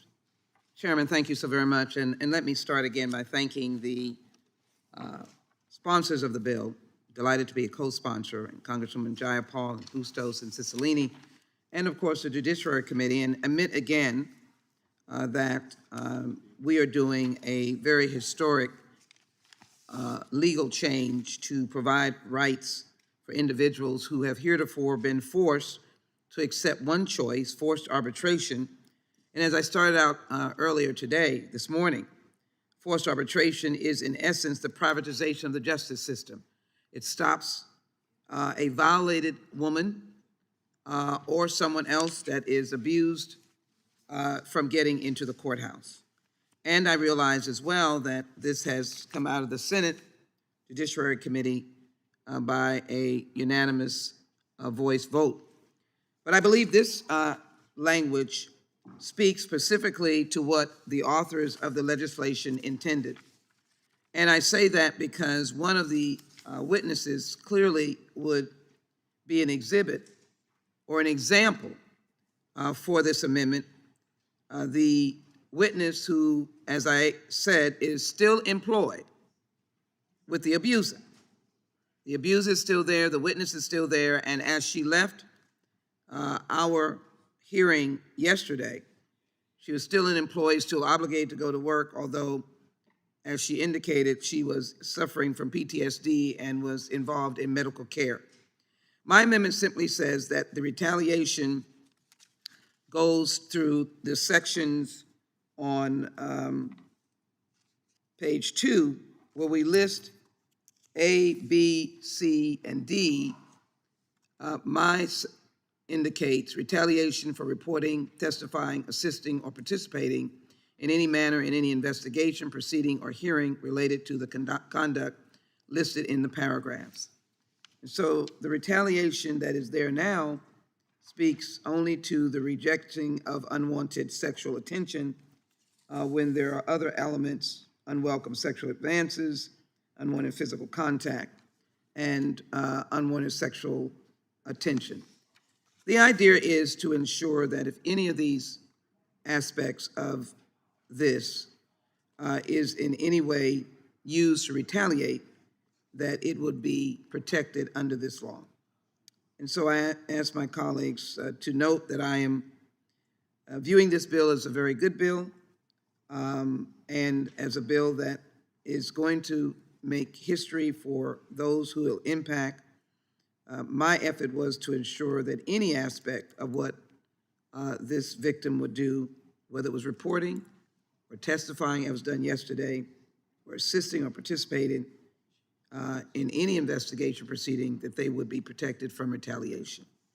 Mr. Chairman, with that, I yield back. The gentlelady yields back. For what purpose does Ms. Jayapal seek recognition? I move to strike the last word. Gentlelady is recognized. Thank you, Mr. Chairman. I want to thank my colleague from Texas, who is always incredibly thoughtful about what she proposes and very learned about all of the issues that we debate. And I know she knows that this bill has gone through, it's what I said to Congressman Buck as well, that this bill has gone through extensive negotiation with the Senate. And so changing it, not that there perhaps wouldn't be opportunities if this were starting in the House, but given that it has gone through the Senate, given that it is bipartisan and bicameral, I would just say that we very much appreciate the amendment, but hope that my colleague would understand that this is a carefully negotiated agreement, and we hope that we can continue to work together in the future to make sure that all of these issues are addressed, but would be very grateful if my colleague would consider withdrawing the amendment. Thank you, Mr. Chairman. Yield back. The gentlelady yield? Yes, I do. I think it is an important fix for the legislation. I know that there are organizations who are part of negotiation, trial lawyers who believe this is an important fix. I would look forward to us having the opportunity, as has been said earlier, by working our way through to the floor, because I want to make sure that the very profound example of the witness who is still employed, who is now testifying. As of yesterday, she was not terminated, fearful of such. I think I can say her name is Newton. I've tried not to. And I thought that this needed to be precise. But I am willing to work with the gentlelady and the chairman going to the floor, and I would be happy at this time to withdraw the amendment. I ask unanimous consent to withdraw the amendment. Appreciate that so much. Thank you. objection. Thank the gentlewoman. Without objection, the amendment is withdrawn. Okay, if there are no further amendments, the question occurs on the amendment and the nature of a substitute. This will be followed immediately by a vote on the final passage of the bill. All those in favor respond by saying aye. Aye. Opposed, no. Aye. In the opinion of the chair, the ayes have it. The amendment and the nature of a substitute is agreed to. Reporting quorum being present, the question is on the motion to report the bill H.R. 4445 as amended favorably to the House. Those in favor respond by saying aye. Aye. Aye. Opposed, no. No. The ayes have it, and the bill is ordered reported favorably. Mr. Chairman, request a recorded vote. Recorded vote has been requested, and the clerk will call the roll. Mr. Nadler. Aye. Mr. Nadler votes aye. Ms. Lofgren? Aye. Ms. Lofgren votes aye. Ms. Jackson Lee? Ms. Jackson Lee votes aye. Mr. Cohen? Aye. Mr. Cohen votes aye.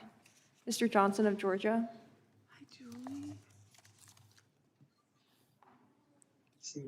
Mr. Deutsch?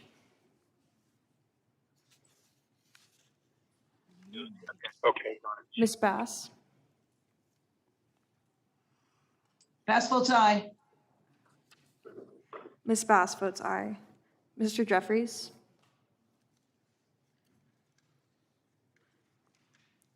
Mr. Cicilline? Aye. Mr. Cicilline votes aye. Mr. Swalwell?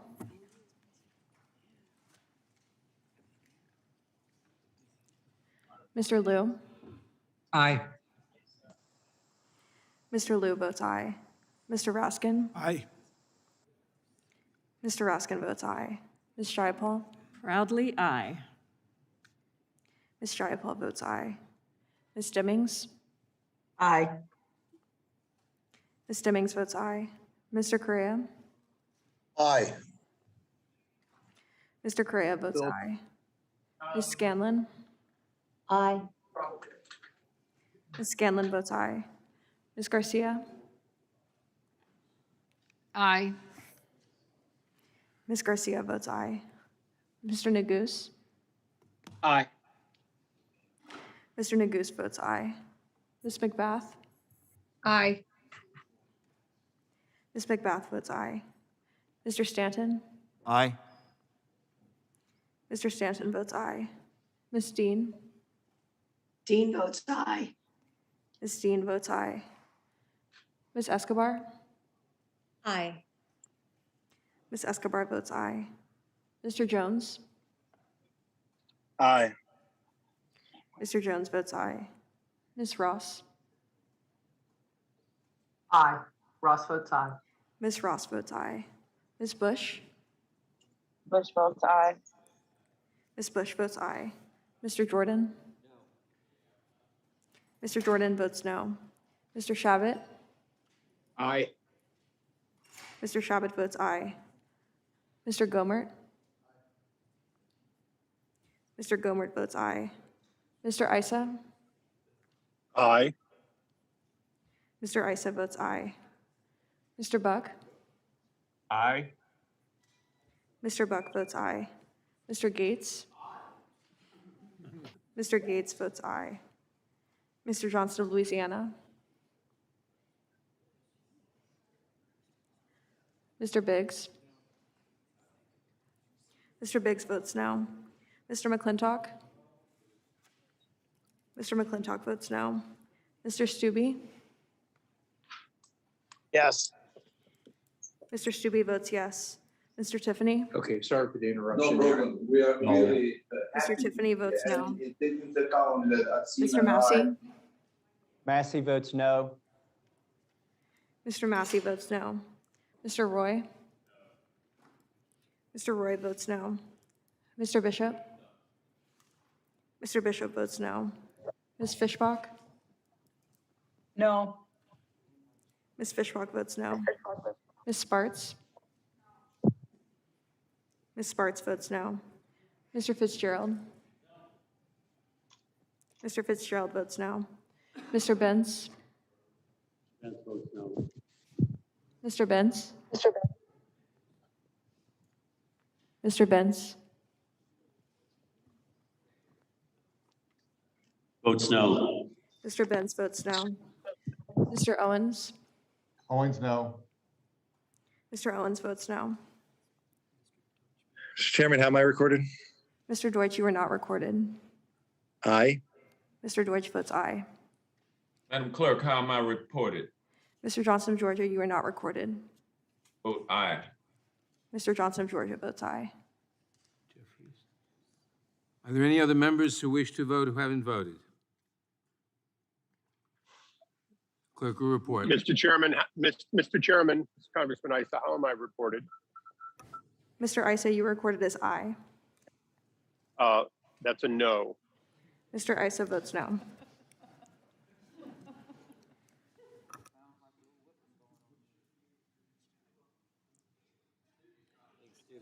Mr. Chairman, how am I recorded? Mr. Stube, you recorded as aye. No. Mr. Stube votes no. Are there any other members who wish to vote who haven't voted yet? The clerk will report.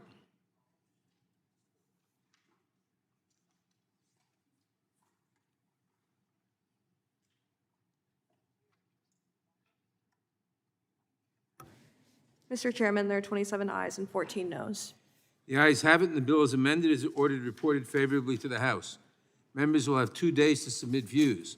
Without objection, the bill will be reported as a single amendment in the nature of a substitute incorporating all adopted amendments, and staff is authorized to make technical and conforming changes. Pursuant to notice, I now call up H.R. 612, the Downwinders Parity Act of 2021, for purposes of markup, and move that the committee report the bill favorably to the House. The clerk will report the bill. H.R. 612, to amend the Radiation Exposure Compensation Without Act. objection, the bill is considered as read and open for amendment at any point. I will begin by recognizing myself for an opening statement. Introduced by our Judiciary Committee colleague, Representative Greg Stanton, H.R. 612, the Downwinders Parity Act of 2021, would update the geographical reach of the Radiation Exposure Compensation Act, or RECA, which provides compensation to certain individuals who lived downwind of atmospheric nuclear tests, people known as downwinders. Specifically, the bill would include the southern parts of Clark County, Nevada, and Mojave County, Arizona, in the program. Currently, only the northern parts of these counties are covered under RECA, and these counties are the only ones to be partially covered under RECA.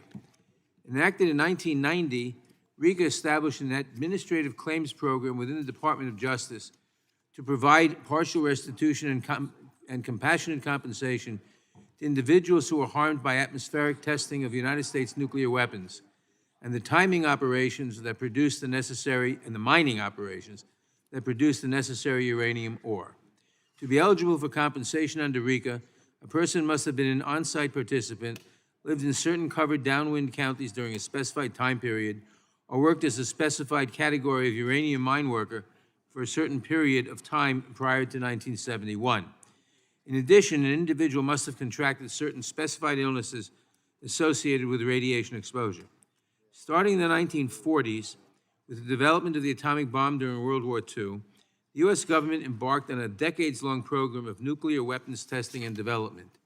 In the continental U.S., atmospheric testing occurred primarily, but not exclusively, at the Nevada test site, where the federal government conducted 100 atmospheric tests during the 1950s and early 60s, before the U.S. signed the Limited Nuclear Test Ban Treaty in 1963.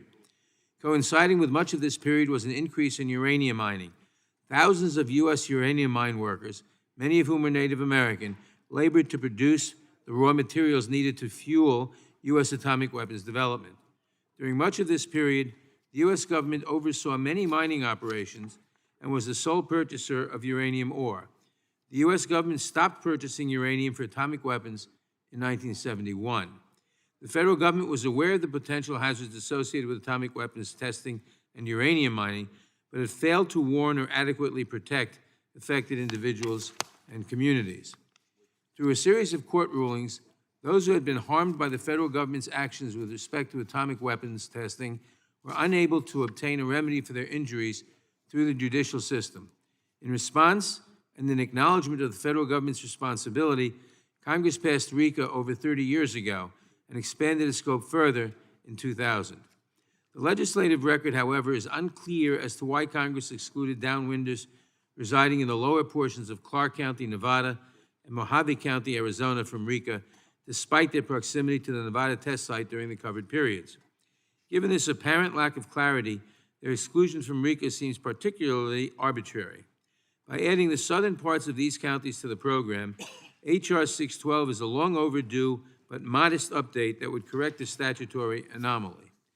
Indeed, at a hearing held this past March, the Subcommittee on the Constitution, Civil Rights, and Civil Liberties heard testimony from Gene Bishop, a Republican member of the Mojave County Board of Supervisors, attesting to the impact of atmospheric nuclear testing on the health of her family and others like hers in the community she represents. I would also note that beyond Clark and Mojave counties, many other downwinders and uranium mine workers affected by the U.S. government's conduct related to atomic weapons testing and development remain ineligible to receive compensation under RICA.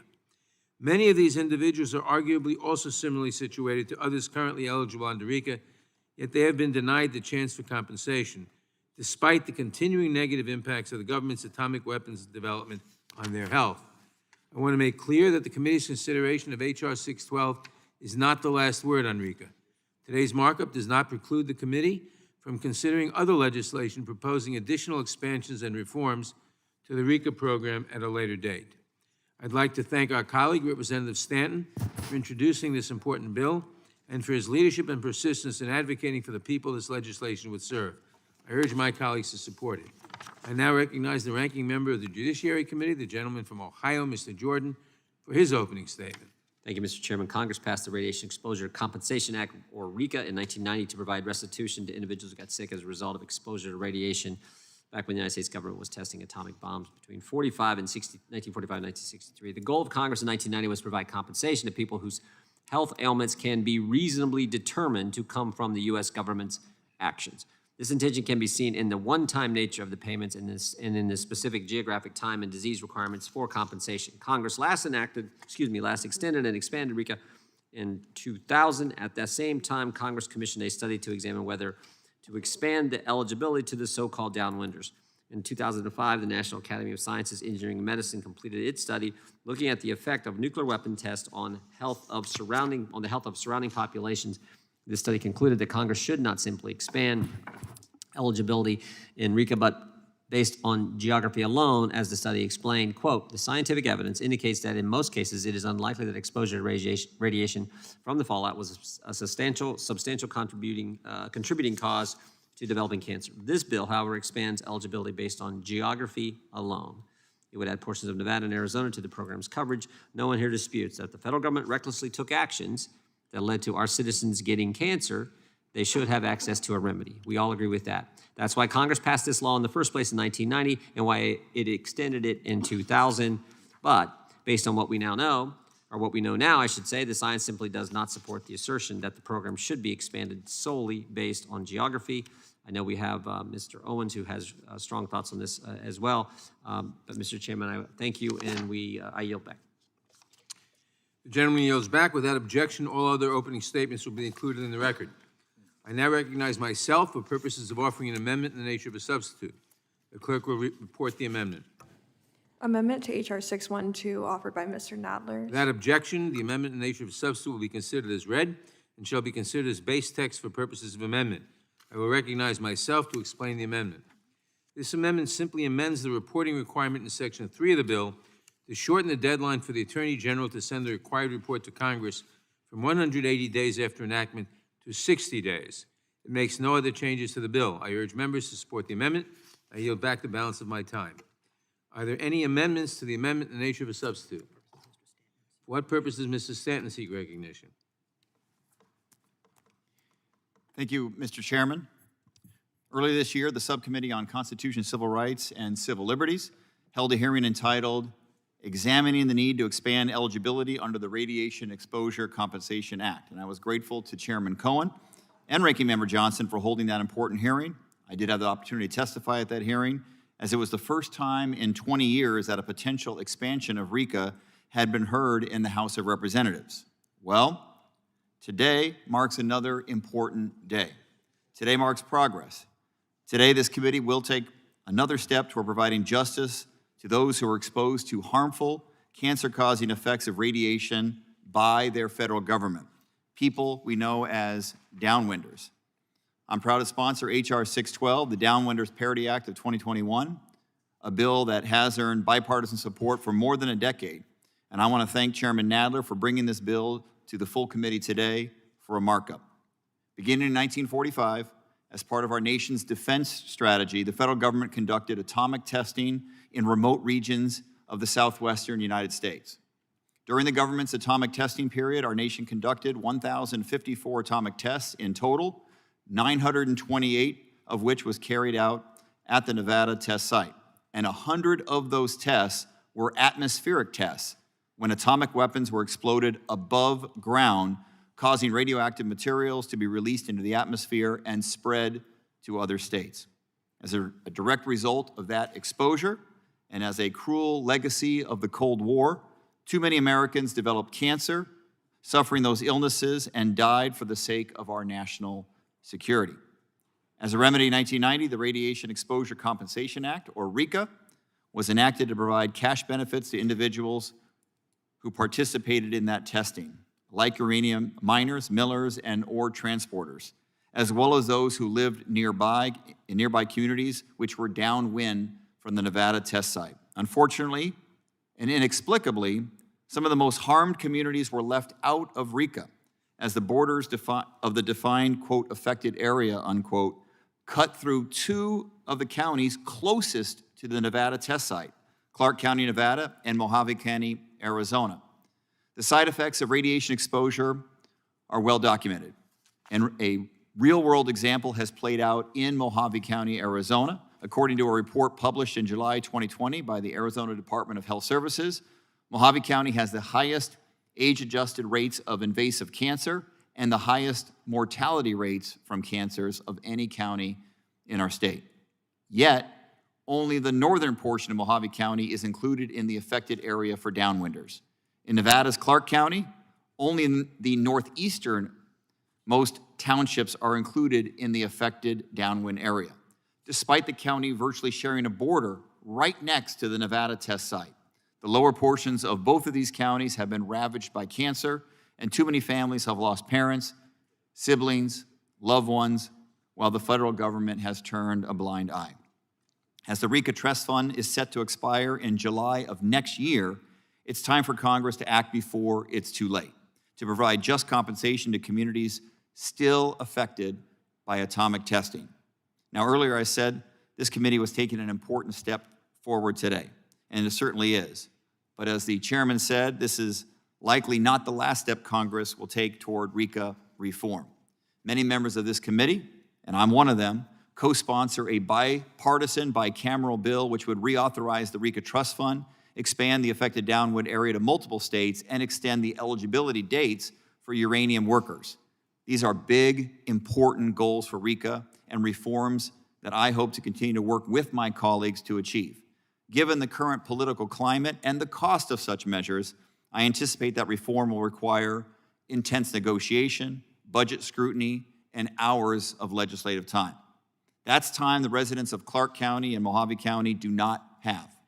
My bill will set those legislative wheels in motion and right such a terrible wrong that was made so long ago. The Downwinder Parity Act of 2021, before us here today, would extend downwinder eligibility to those who were present in Lower Clark County and Lower Mojave County during a period of atmospheric testing at the Nevada test site. These Americans deserve justice for their illnesses caused by the government's atomic testing, and they deserve action from this Congress. Thank you again, Mr. Chairman, for bringing this bill for markup today. I look forward to its successful passage on the House floor, and I would like to ask unanimous consent to enter 3 items into the record. A letter from the Intertribal Council of Arizona, a letter from the Tri-City Council of Arizona, and a resolution from the City of Kingman, Arizona. Without objection. I yield back. Gentleman yields back. For what purpose does Mr. Owen seek recognition? Thank you, Mr. Chairman. I'd like to begin by expressing thanks to my colleague from Arizona, Representative Stanton, for working on the downwinders issue. Clark County, Nevada, and Mojave County, Arizona are important downwinders areas to include in the RECA discussions. However, data from the National Cancer Institute shows that the downwinder area should include other geographical areas above and beyond what is currently included in the RECA. The study, which was published in September of 2020, shows that at least 5 counties in New Mexico that surrounded the Trinity site should be added. In addition to the inclusion of other downwinder geographical areas, there are other classifications of radiation exposed victims whose situations must also be addressed. For example, studies have shown that uranium miners that worked in the mines after December 31st, 1971, are having the same physical maladies to the same extent that uranium workers and miners who worked previously to that cutoff date are suffering. There are also a lot of medical conditions that are not included in the original law or in the amendments of 2000, for which new medical data shows should include, like renal cancer and renal failure in uranium workers. I promised my constituents that I would be an advocate for downwinders. This is a problem created by the government that the government must resolve sooner versus later. But I must reluctantly vote against HR 612 because the scope is too narrow. We must focus on all downwinder victims. As a lead Republican sponsor to HR 5338, the RECA Amendment Act, I would enjoy working with Mr. Stanton on this issue. HR 5338 will extend the existing RECA program for 19 years. It would also expand eligibility compensation to cover additional diseases in communities that were previously left out. We need to make sure that we don't let this program expire and that we include all the communities that were harmed. I will work to make sure that Clark County and Mohave County workers are included and that other folks harmed by this process are also acknowledged and assisted.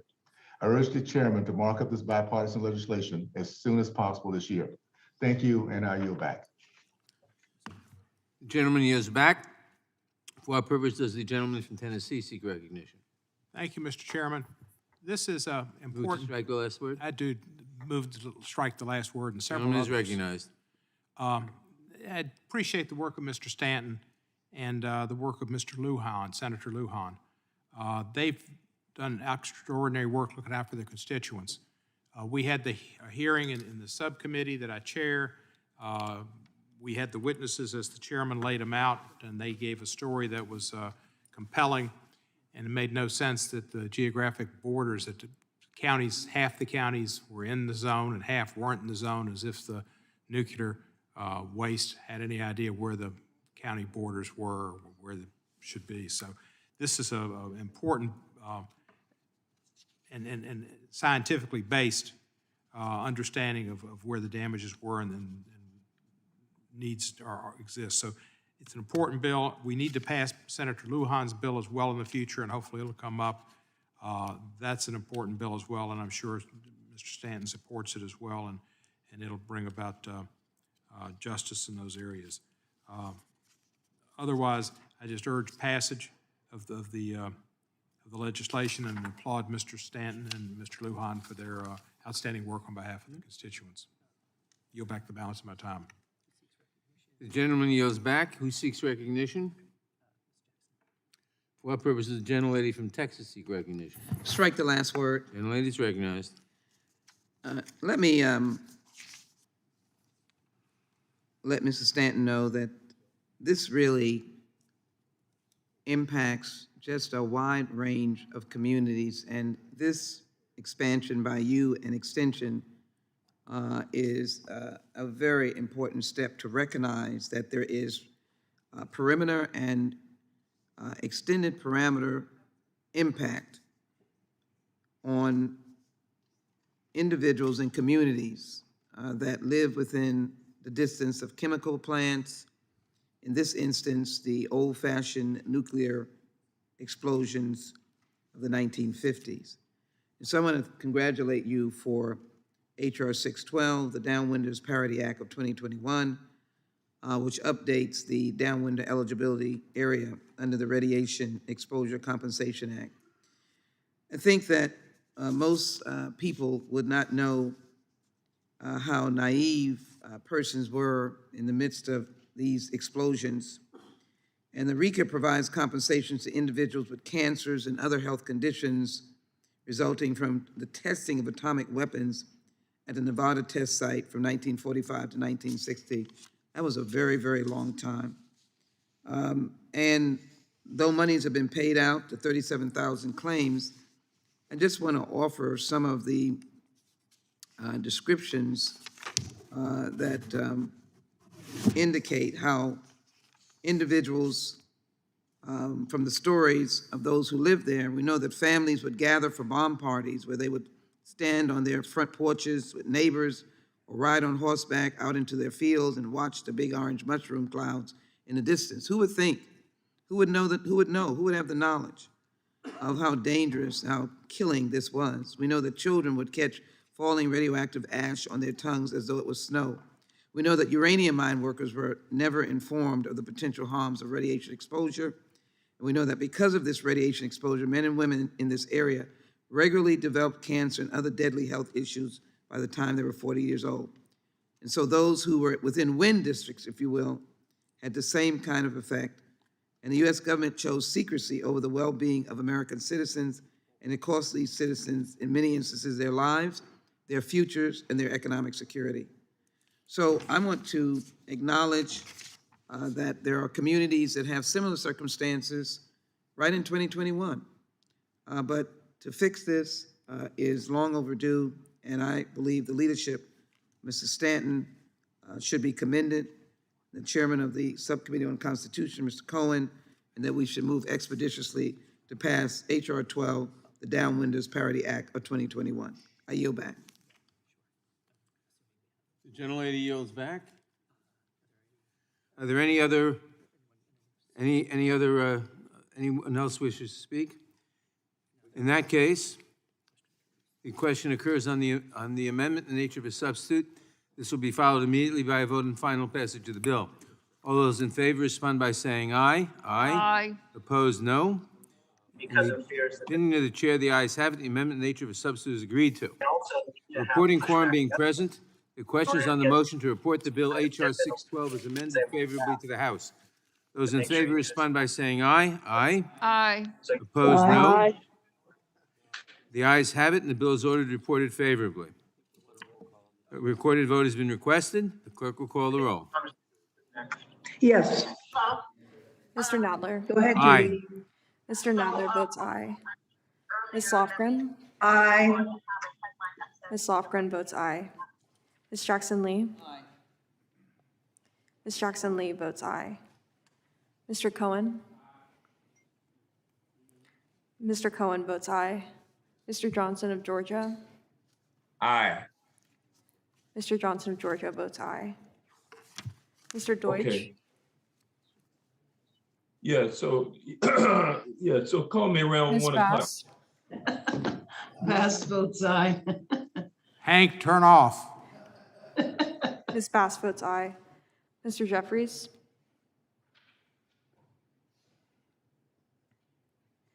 Mr. Cicilline. Mr. Cicilline votes aye. Mr. Swalwell.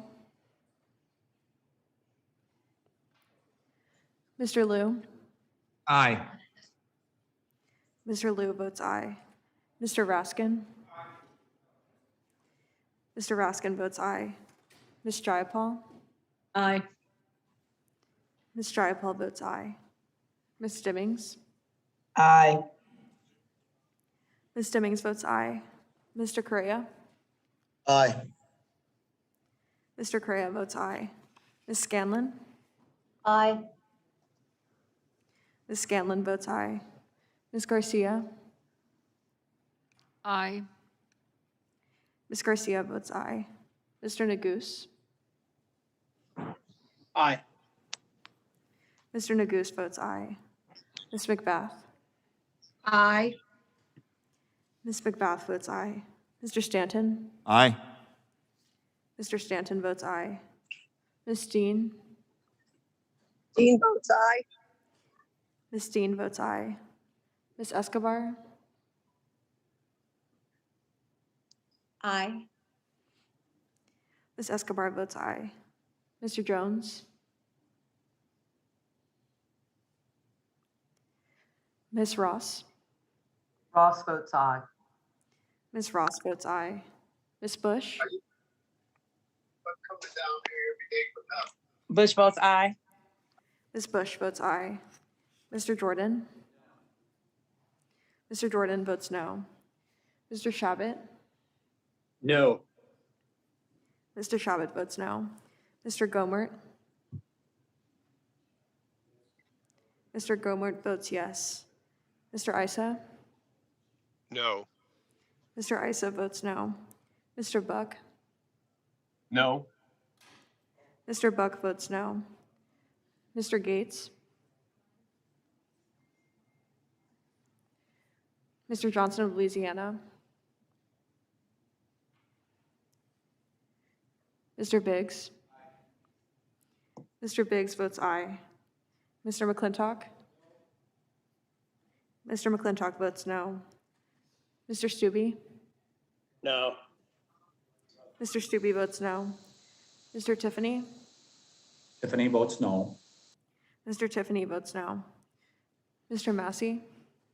Massey votes no. Mr. Massey votes no. Mr. Roy? Mr. Bishop? No. Mr. Bishop votes no. Ms. Fishbach? No. Ms. Fishbach votes no. Ms. Sparts? Ms. Sparts votes yes. Mr. Fitzgerald? Mr. Benz? Mr. Benz votes no. Mr. Owens? Owens, no. Mr. Owens votes no. Mr. Gates, you are not recorded. Mr. Gates votes no. Mr. Chairman, how am I recorded? Mr. Deutsch, you are not recorded. Aye. Mr. Deutsch votes aye. Are there any other members who wish to be recorded who haven't been recorded? Clerk will report.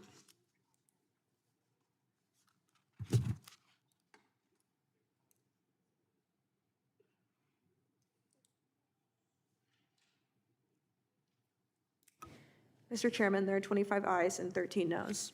The ayes have it, and the bill is amended as ordered reported favorably to the House. Members will have 2 days to submit views. Without objection, the bill will be reported as a single amendment in nature of a substitute incorporating all adopted amendments, and staff is authorized to make technical and conforming changes. Pursuant to notice, I now call up H.R. 1621, the Prohibiting Punishment of Acquitted Conduct Act of 2021, for purposes of markup, and move that the committee report the bill favorably to the House. The clerk will report the bill. H.R. 1621 to amend Section 3661 of Without Title objection, the 18. bill is considered as read and open for amendment at any point. I will begin by recognizing myself for an opening statement.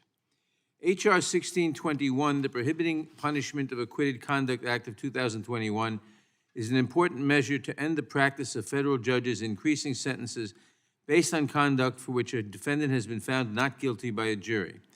This bill, introduced by Steve Cohen, the chair of the Constitution, Civil Rights, and Civil Liberties Subcommittee, specifically prohibits the consideration of acquitted conduct at sentencing, if not for mitigation purposes. In order to convict any defendant of a crime, the Constitution requires that the government prove that defendant's guilt beyond a reasonable doubt. The Sixth Amendment right to a trial by jury and the Fifth Amendment's Due Process Clause require that each element of a crime charged against the defendant be either admitted by the defendant or proven to the jury beyond a reasonable doubt. Despite these foundational guarantees, federal law allows judges, in effect, to override a jury's verdict of not guilty and to sentence defendants for acquitted conduct.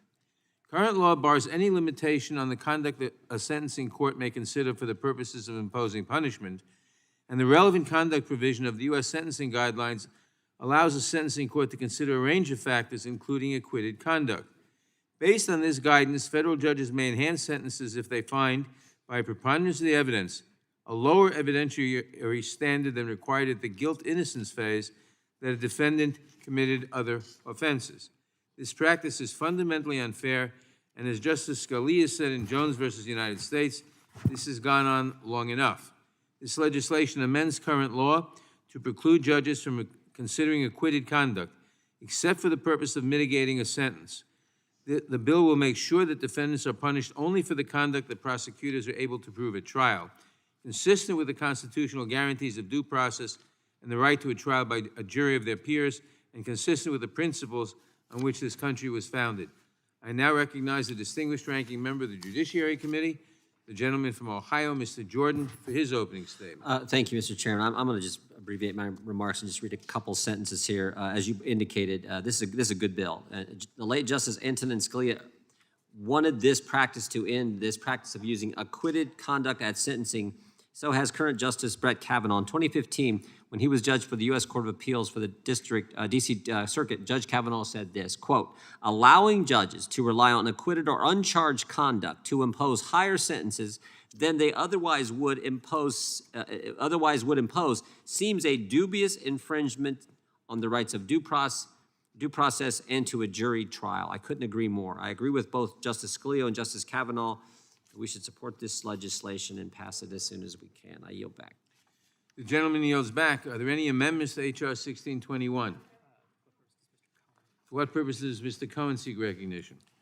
Thank you. Strike the last word. Gentleman is recognized. Thank you, Mr. Chairman. I want to begin by thanking my colleague, Congressman Kelly Armstrong, an outstanding member of this committee in the last Congress, who we regret is not here this year because he was an outstanding member. He worked on this issue and really brought it to the fore, and I was proud to join with him on it and partner with him on H.R. 1621. This bipartisan, bicameral effort to prevent judges from punishing defendants for conduct they've been found not to be guilty of. The Constitution guarantees the right to due process and the right to a trial by jury, two of the foundational principles of the American criminal justice system and what we call rule of law. These rights ensure that we are presumed to be innocent unless and until the government proves the defendant's guilt beyond a reasonable doubt. That standard is what we have, guilt beyond a reasonable doubt. However, under federal law, judges may impose sentencing enhancements for conduct based on a lesser standard preponderance of the evidence. The result of this discrepancy is that law is that even if a defendant has been found by a jury that appears to be not guilty of a crime, the judge may still use and consider that conduct. As the ranking member said, Justice Scalia was against this, Justice Kavanaugh is against this, Justice Ginsburg was against this. Ginsburg and Scalia had often paired together and came to the same conclusions. And I think Justice Thomas was as well. So this is, I think, a proper change in the law for justice and fairness, and antithetical to the foundational principles of our criminal justice system to do otherwise, undermining due process and the function of jury trials in our legal system. The Bipartisan Bicameral Prohibiting Punishment of Acquitted Conduct Act of 2021 would right this wrong, prohibiting the consideration of this acquitted conduct and sentencing by federal judges. It does so by amending Section 3661 of Title 18 to expressly state that, except for purposes of mitigating a sentence, a court of the United States shall not consider acquitted conduct when considering sentencing a defendant. Any consideration of acquitted conduct is and should be a bipartisan effort, and we've seen that it is here today. And Kelly Armstrong and Justice Scalia, two wonderful examples of that. Allowing justice to continue to sentence is wrong. We need to get around it and get away from it. I ask my colleagues to join me in supporting the bill. Thank you very much. I yield back the balance of my time. I do have before I yield back the balance of my time, I'd like to retract that. I'd like to enter into the record a letter to the committee from 22 supporting organizations for passing this bill, and without objection. Without objection. Now I yield back the balance of my time. Gentleman yields back. For what purpose does the gentlelady from Texas seek recognition? I'd strike the last word. Gentlelady is recognized. Mr. Chairman, I want to congratulate my friend and colleague, Congressman Cohen, and of course his co-sponsor, Congressman Armstrong, a very fine member that was with us and still seeks to work with us going forward. I'm delighted that the committee is considering H.R. 1621, the Prohibiting Punishment of Acquitted Conduct Act, and as chair of the Subcommittee on Crime, Terrorism, Homeland Security, we're pleased to have this as one of the legislative successes of our colleague, Mr. Cohen. And we are providing a solution to a long-identified problem within our criminal justice system. This bill provides necessary reform to current federal sentencing practice that allows judges to sentence defendants based on conduct for which a jury found them not guilty. I think people would be stunned by that act, but that is what happens. The Sixth Amendment to the Constitution provides that anyone accused of a crime shall enjoy the right to a speedy and public jury trial, while the Fifth Amendment provides that no person shall be deprived of life, liberty, or property without due process of law. Together, these provisions mean that the government is bound to prove each and every element of an offense for which a defendant is charged beyond a reasonable doubt during a jury trial, or that a defendant must admit each element to support a plea of guilty. Notwithstanding this constitutional obligation, federal judges routinely nullify not guilty verdicts rendered by juries and sentence defendants to significantly higher penalties based on acquitted conduct. Stunning again. In its current form, 18 U.S.C. 3661 prohibits any limitation of the conduct a judge may consider when sentencing a defendant, even when a jury has determined that there was insufficient evidence to prove the defendant committed a charged offense. Additionally, under the concept of relevant conduct, the sentencing guidelines allow judges to consider a range of conduct, including dismissed charges, uncharged conduct, and acquitted conduct. The fact-finding made by judges at sentencing is based on a lower evidentiary standard than at trial. That is by a preponderance of law, which many scholars define as a 50% chance that a claim is true. The reform proposed in this bill ensures that judges punish defendants based on facts proven beyond a reasonable doubt. The higher evidentiary standard of proof required during jury trials, which some scholars attach a value of 90 to 95% surety. As the chairman previously stated, Justice Ginsburg, a moderate liberal who became more liberal in later years, joined Justice Thomas, Justice Scalia, a staunch conservative, in his concurrence in Jones versus United States, lamenting the failure of the court to determine if the Sixth Amendment is violated when judges impose sentences based solely on judge-found facts. Justice Scalia's often quoted dissent was issued 7 years ago, yet nothing has been done about this unjust, undemocratic practice, which diminishes the sanctity of the jury trial, the public check on the government's power, and the overall integrity of the criminal justice system until now. H.R. 1621 would restore fairness to jury trials by amending Section 3661 to ban consideration of acquitted conduct at sentencing unless the conduct is considered for mitigation purposes. While I wish we were doing more today to advance the standard of criminal justice reform, I support this bill that addresses an acute need while restoring the basic proposition of due process and the right to trial by jury. I commend and congratulate Representative Steve Cohen, Representative Kelly Armstrong for their work on this bipartisan bill. As I said, long overdue, and I urge my colleagues to support this bill and to continue to work on additional measures to make our justice system more equitable and more transparent. That, Mr. Chairman, I yield back. The gentlelady yields back. For what purpose does Mr. Shabbat seek recognition? Move to strike last word, Mr. Chairman. Gentleman is recognized. Thank you, Mr. Chairman. I'll be very brief. It's getting late in the day. I want to thank Mr. Cohen and Mr. Armstrong for their leadership in crafting this legislation. Due process is a right guaranteed to all citizens under the Constitution. I was going to quote Justice Scalia, but Mr. Jordan already did, so I won't repeat that. One of our greatest justices of all time, I would say. Over the years, some federal judges have enhanced the sentencing of convicted criminals based upon alleged conduct for which they were acquitted. That's just not right. I think it violates the 6th and 14th Amendments of the Constitution. This is common sense legislation. I urge my colleagues to support it, and I yield back.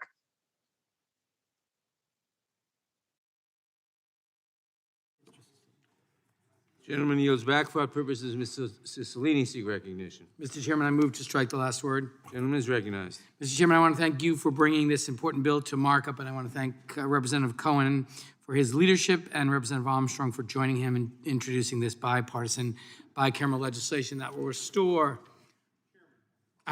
Chairman Cohen, a key aspect of fairness to our criminal justice system. It's a principle in our justice system that you're innocent until proven guilty. A complement to that principle is that due process ensures that before you receive punishment for a conviction, you're entitled to a trial by a jury of your peers. If they find you innocent, the case is finished. It is un-American to punish someone for a crime once they have been found not guilty of that crime, but that is exactly what is happening in sentencing hearings all across this country. Congress has allowed judges a wide array of discretion in imposing sentences. Judges can consider various factors, including whether the defendant has committed the same crime before, whether the defendant is remorseful, and the nature of the crime itself. Some of these considerations make sense. What does not make sense is allowing consideration of an offense for which that person has been acquitted. For a person to be convicted of a crime, a prosecutor must prove beyond a reasonable doubt that they actually committed that crime, a concept we and any American who watches Law and Order is familiar with. And so it goes against common sense that under current law, a jury can find you innocent or find you not guilty, But down the line, if a judge disagrees with that ruling, they can impose a punishment anyway, effectively overturning an acquittal and the presumption of innocence until proven guilty. This is absurd. This vital bill will end the practice of judges increasing sentences based on conduct for which a defendant has been acquitted by a jury, restoring the pillar of fairness in our criminal justice system that a jury acquittal can fairly be relied upon. I want to end where I began by thanking Congressman Cohen and Congressman Armstrong, Chairman Cohen, excuse me, and Congressman Armstrong as well for their leadership on this issue, and I urge my colleagues to support this common sense bill today, and I yield back, Mr. Chairman. Does anyone else seek recognition? In that case, the question occurs on the bill. All those in favor say aye. Aye. Aye. Opposed, no. In the opinion of the chair, the ayes have it. The ayes have it, and the bill is ordered reported favorably to the House. Members will have 2 days to submit views. Pursuant to notice, I now call up H.R. 5720, the Courthouse Ethics and Transparency Act of 2021, for purposes of markup, and move that the committee report the bill favorably to the House. The clerk will report the bill. HR 5720 to amend the Ethics in Government Act of 1978. Without objection, the bill is considered as read and open for amendment at any point.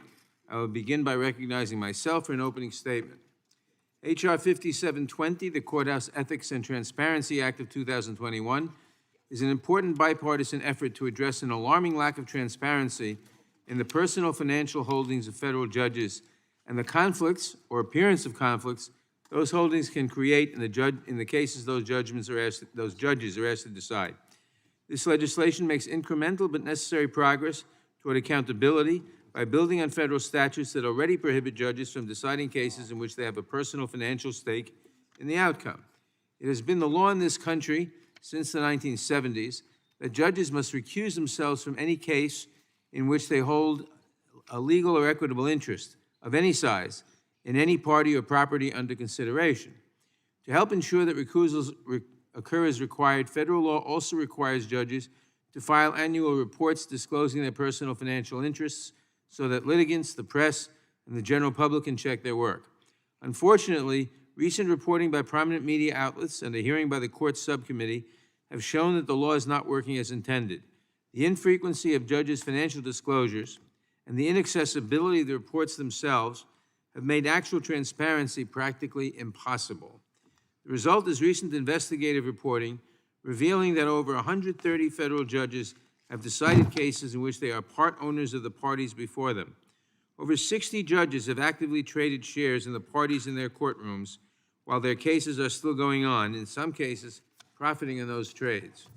H.R. 5720 addresses these problems by requiring federal judges to abide by the same periodic transaction reporting laws already applicable to members of Congress and senior executive branch officials. Further, the bill requires the Administrative Office of the United States Courts to create an online database of judicial financial disclosure reports and to timely update that database with searchable, sortable, and downloadable copies of disclosure reports as they become available, so that litigants, the press, and the public can access and analyze that information in close to real time. I want to thank Congresswoman Ross for her leadership on this issue and for introducing this legislation. I also want to thank Hank Johnson, Chairman of the Subcommittee on the Court's Intellectual Property and the Internet, for holding a hearing exposing the issues this bill addresses, and Mr. Issa, the ranking member of the subcommittee, for his collaboration both on that hearing and on this bill. I now recognize the ranking member of the Judiciary Committee, the gentleman from Ohio, Mr. Jordan, for his opening statement. Thank you, Mr. Chairman. The Courthouse Ethics and Transparency Act of 2021 is about bringing more transparency to the federal judiciary, requiring judges to periodically report securities transactions. As I think we all know, that members of Congress have to do this. It seems that folks in the executive branch should do the same. The Wall Street Journal investigation revealed that between 2010 and 2018, 131 federal judges failed to disqualify themselves from 685 cases in which a stock they or their family owned was a plaintiff or defendant. This is troubling and could give rise to perception of impartial judges. In this country, there should be no doubt that judges are acting without prejudice, especially with respect to their own personal finances. The legislation is a thoughtful and responsible step towards a more transparent government, and maybe more importantly, the bill ensures that certain personal and sensitive information, or as importantly, I should say, The personal information about judges is not made public as part of the required disclosures. Just one note for the record, though, however, the Judicial Conference has not taken a position on this bill. We should be prepared to consider feedback from them and other stakeholders who may spot some concerns as the bill moves forward. But I think this is a good piece of legislation. I, too, want to commend the sponsors and Mr. Issa and the Democrat sponsors of the legislation. Pending future unforeseen issues, we should be supporting this, and I hope my colleagues will do the same. Without objection, all other opening statements will be included in the record. I now recognize myself for purposes of offering an amendment in the nature of a substitute. The clerk will report the amendment. Amendment in the nature of a substitute to H.R. 5720. Without objection, the amendment in the nature of a substitute will be considered as read and shall be considered as base text for purposes of amendment. I will recognize myself to explain the amendment. The amendment in the nature of a substitute makes technical changes to the bill's short title, removes the legislative findings, and makes a handful of non-substantive changes for clarity. These minor changes do not impact the bill's operative provisions aimed at improving transparency and accountability of judges' financial disclosures, and I urge all members to support the amendment. Are there any amendments to the amendment in the nature of a substitute? For what purpose does Ms. Ross seek recognition? Mr. Chairman, I move to strike the last word. The gentlelady is recognized. Thank you, Mr. Chairman, and I'd like to thank Representative Issa, Mr. Chairman Nadler, Chairman Johnson, and Representative Roy for working with me on the Courthouse Ethics and Transparency Act. This bipartisan bill will make federal judges more accountable and restore confidence in our federal judiciary. As you heard from Ranking Member Jordan, the Wall Street Journal's recent investigation exposed the weaknesses of our current judicial ethics and recusal laws.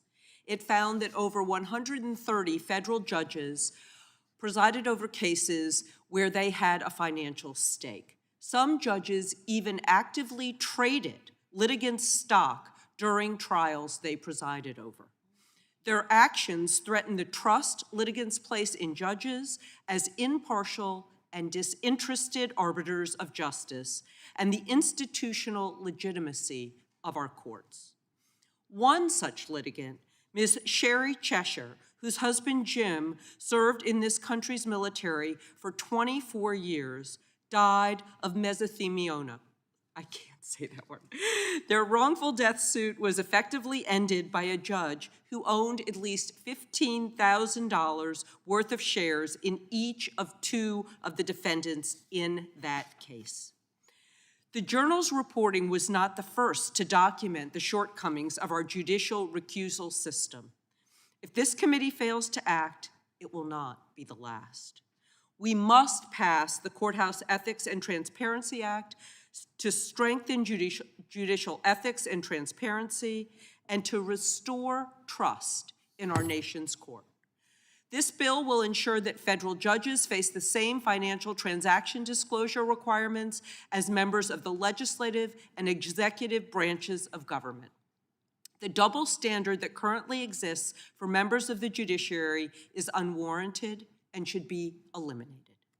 This bill also requires the online publication of judges' financial disclosures on a publicly accessible and searchable database. This is the same as the current requirements for members of Congress and senior executive branch officials. The online database will add another layer of protection from potential conflicts of interest. It would allow litigants and watchdogs to identify conflicts sooner, instead of solely relying on the ineffective processes currently in place or simply on the judges themselves. Furthermore, the personal safety of federal judges and their families cannot be compromised. That's why this bill preserves the existing confidentiality rules that enable judges to redact personal and sensitive information that could endanger them or their family members. To be clear, the online database will not include any information that is not already publicly available. The Courthouse Ethics and Transparency Act will increase transparency, accountability, and trust in the American promise of blind justice. For that reason, I urge my colleagues to support the bill, and I yield back. For what purpose does Mr. Johnson seek recognition? Mr. Chairman, I move to strike the last word. The gentleman is recognized. Thank you, Mr. Chairman. I want to recognize Congresswoman Ross and Congressman Issa, my colleagues on my subcommittee, for championing this bill. HR 5720 will close 2 loopholes in the Ethics in Government Act that contributed to dozens of federal judges violating federal law by presiding over cases in which they had a financial interest. Holding federal judges to the same, financial disclosure standards that apply to every other federal official will ensure that litigants and the public will be able to identify for themselves whether a judge must recuse from a case. But Congress has more work to do if we want to if we want to prevent the next Wall Street Journal expose. For example, the hearing we held last month on this topic made clear that we also need to strengthen the judicial recusal statute, convictions on judges owning or trading stock in individual companies, and ensure that the judiciary isn't exempted from other federal conflict of interest statutes that apply to legislative and executive branch officials. It might even be time for the committee to take a look at our former colleague, Mr. Sensenbrenner's bill that would create an inspector general for the judicial branch. My point is this: applying the Stock Act to judicial officers and requiring judicial branch financial disclosures to be posted online is a good start, but it won't be the last word. Finally, I hope that HR 5270 will help our federal judges move from what one witness at our hearing described as a culture of silence to a culture of compliance with their constitutional, statutory, and ethical obligations.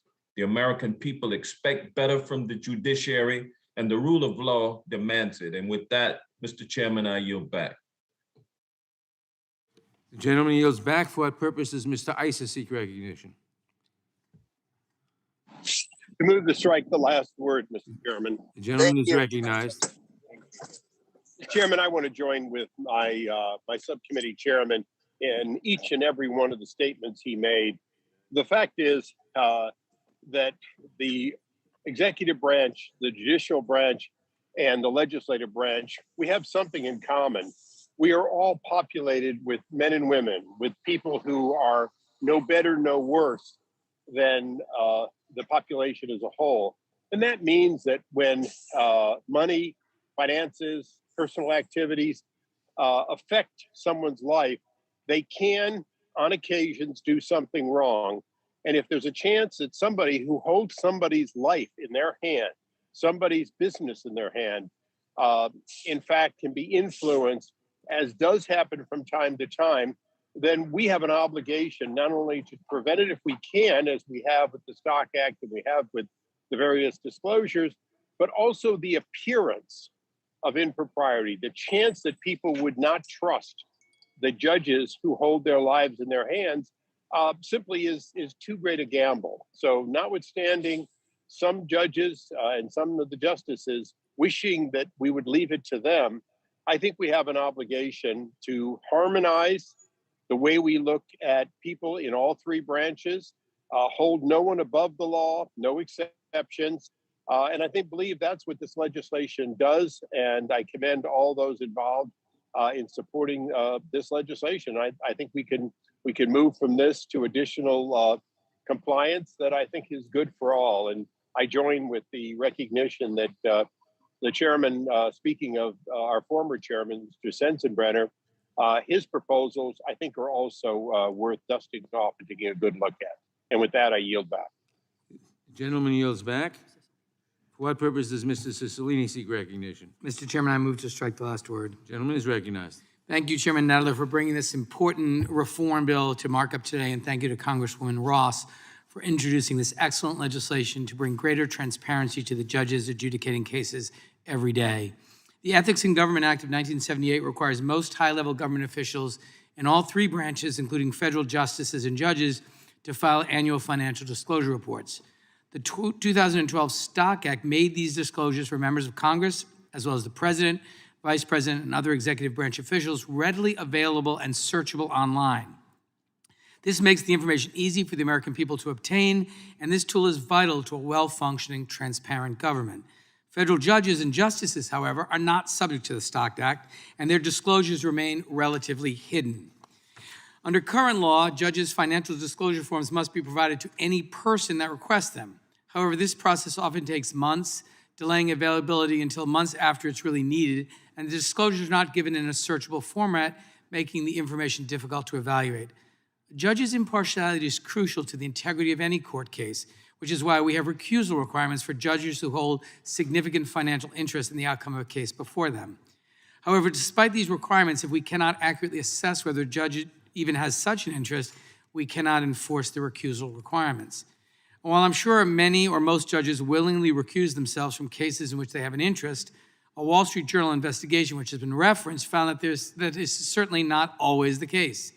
The Journal's investigation found that since 2010, 130 federal judges have failed to recuse themselves in cases where they or a family member had a financial interest, which resulted in their ruling in almost 700 cases from which they likely should have been recused. Without accurate information publicly available, these kinds of personal interests may continue to drive judicial rulings and decisions unbeknownst to the public. Every time that happens, it erodes our justice system bit by bit and understandably makes the American people question whether the system can even be trusted. We have the power to create greater transparency in the judicial system, and today we take a major step towards doing that. This bipartisan bill would make the Stock Act reporting requirements applicable to judges and justices, making their final disclosures publicly available and searchable within 90 days of filing. This will allow the public to access these disclosure forms more easily, providing the information we need to ensure fair proceedings and necessary recusals. This measure is vital to a fair and transparent judiciary and will help restore the public's faith in our democratic systems. I thank Congressman Ross for introducing this extremely important legislation. I also want to thank Chairman Nadler, Congressman Johnson, Congressman Roy, and Congressman Issa for taking a lead on this important legislation as well. Transparency in our justice system should not be a bipartisan issue. This is a nonpartisan issue, and I encourage all of my colleagues across the aisle to support this important bill. Thank you, and I yield back the balance of my time. Gentleman yields back. Does anyone seek recognition? Any amendments in the nature of a substitute? Any amendments? Question occurs on the amendment in the nature of a substitute. This will be followed by a vote on a final passage of the bill. All those in favor respond by saying aye. Aye. Aye. All those opposed, no. In the opinion of the chair, the ayes have it, and the amendment in the nature of a substitute is agreed to.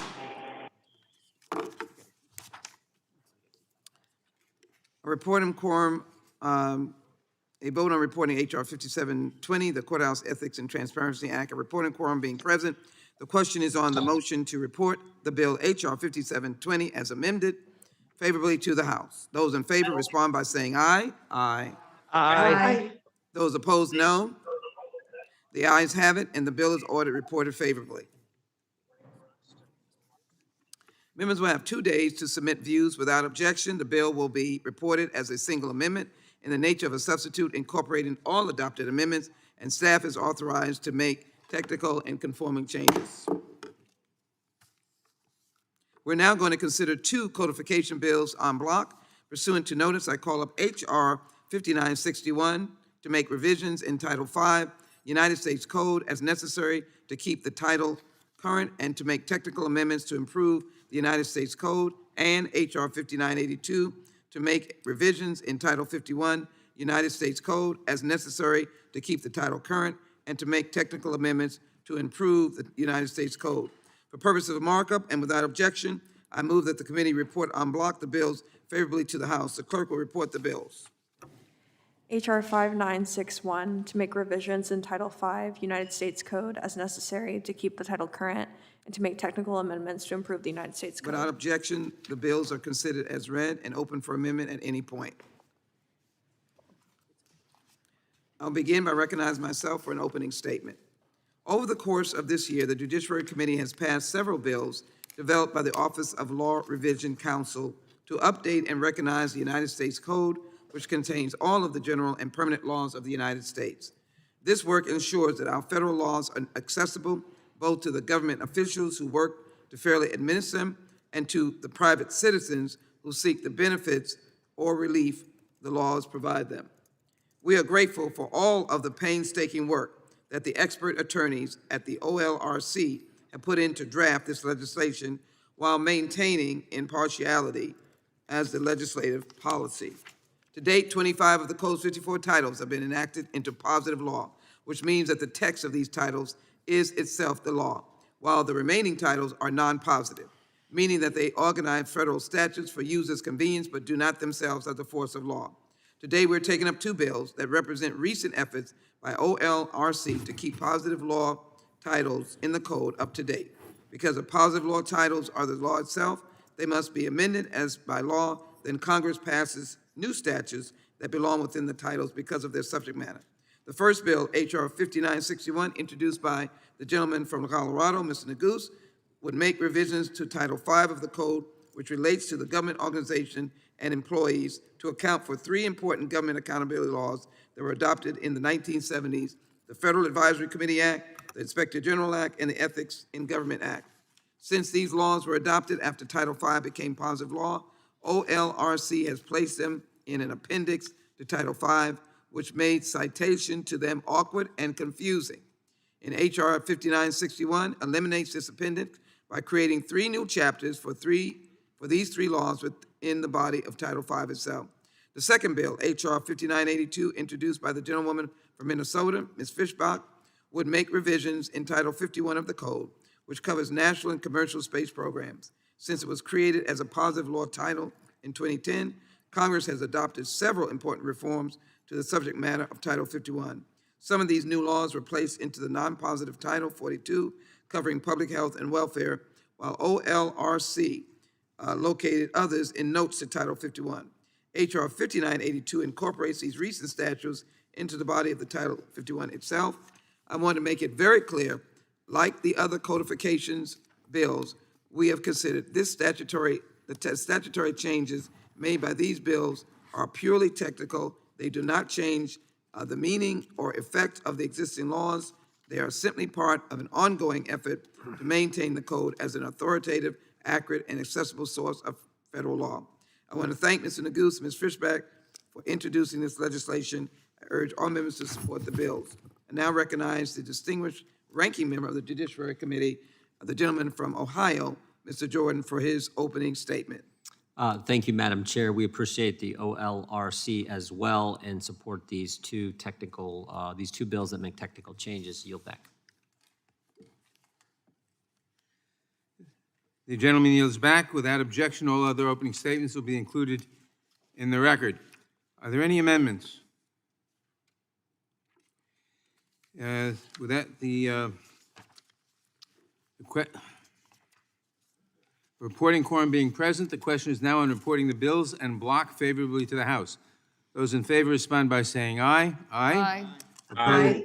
Opposed, no. The ayes have it, and the bills are ordered reported favorably to the House. Members will have 2 days to submit views. This concludes our business for today. Thanks to all our members for attending. Without objection, the markup is adjourned.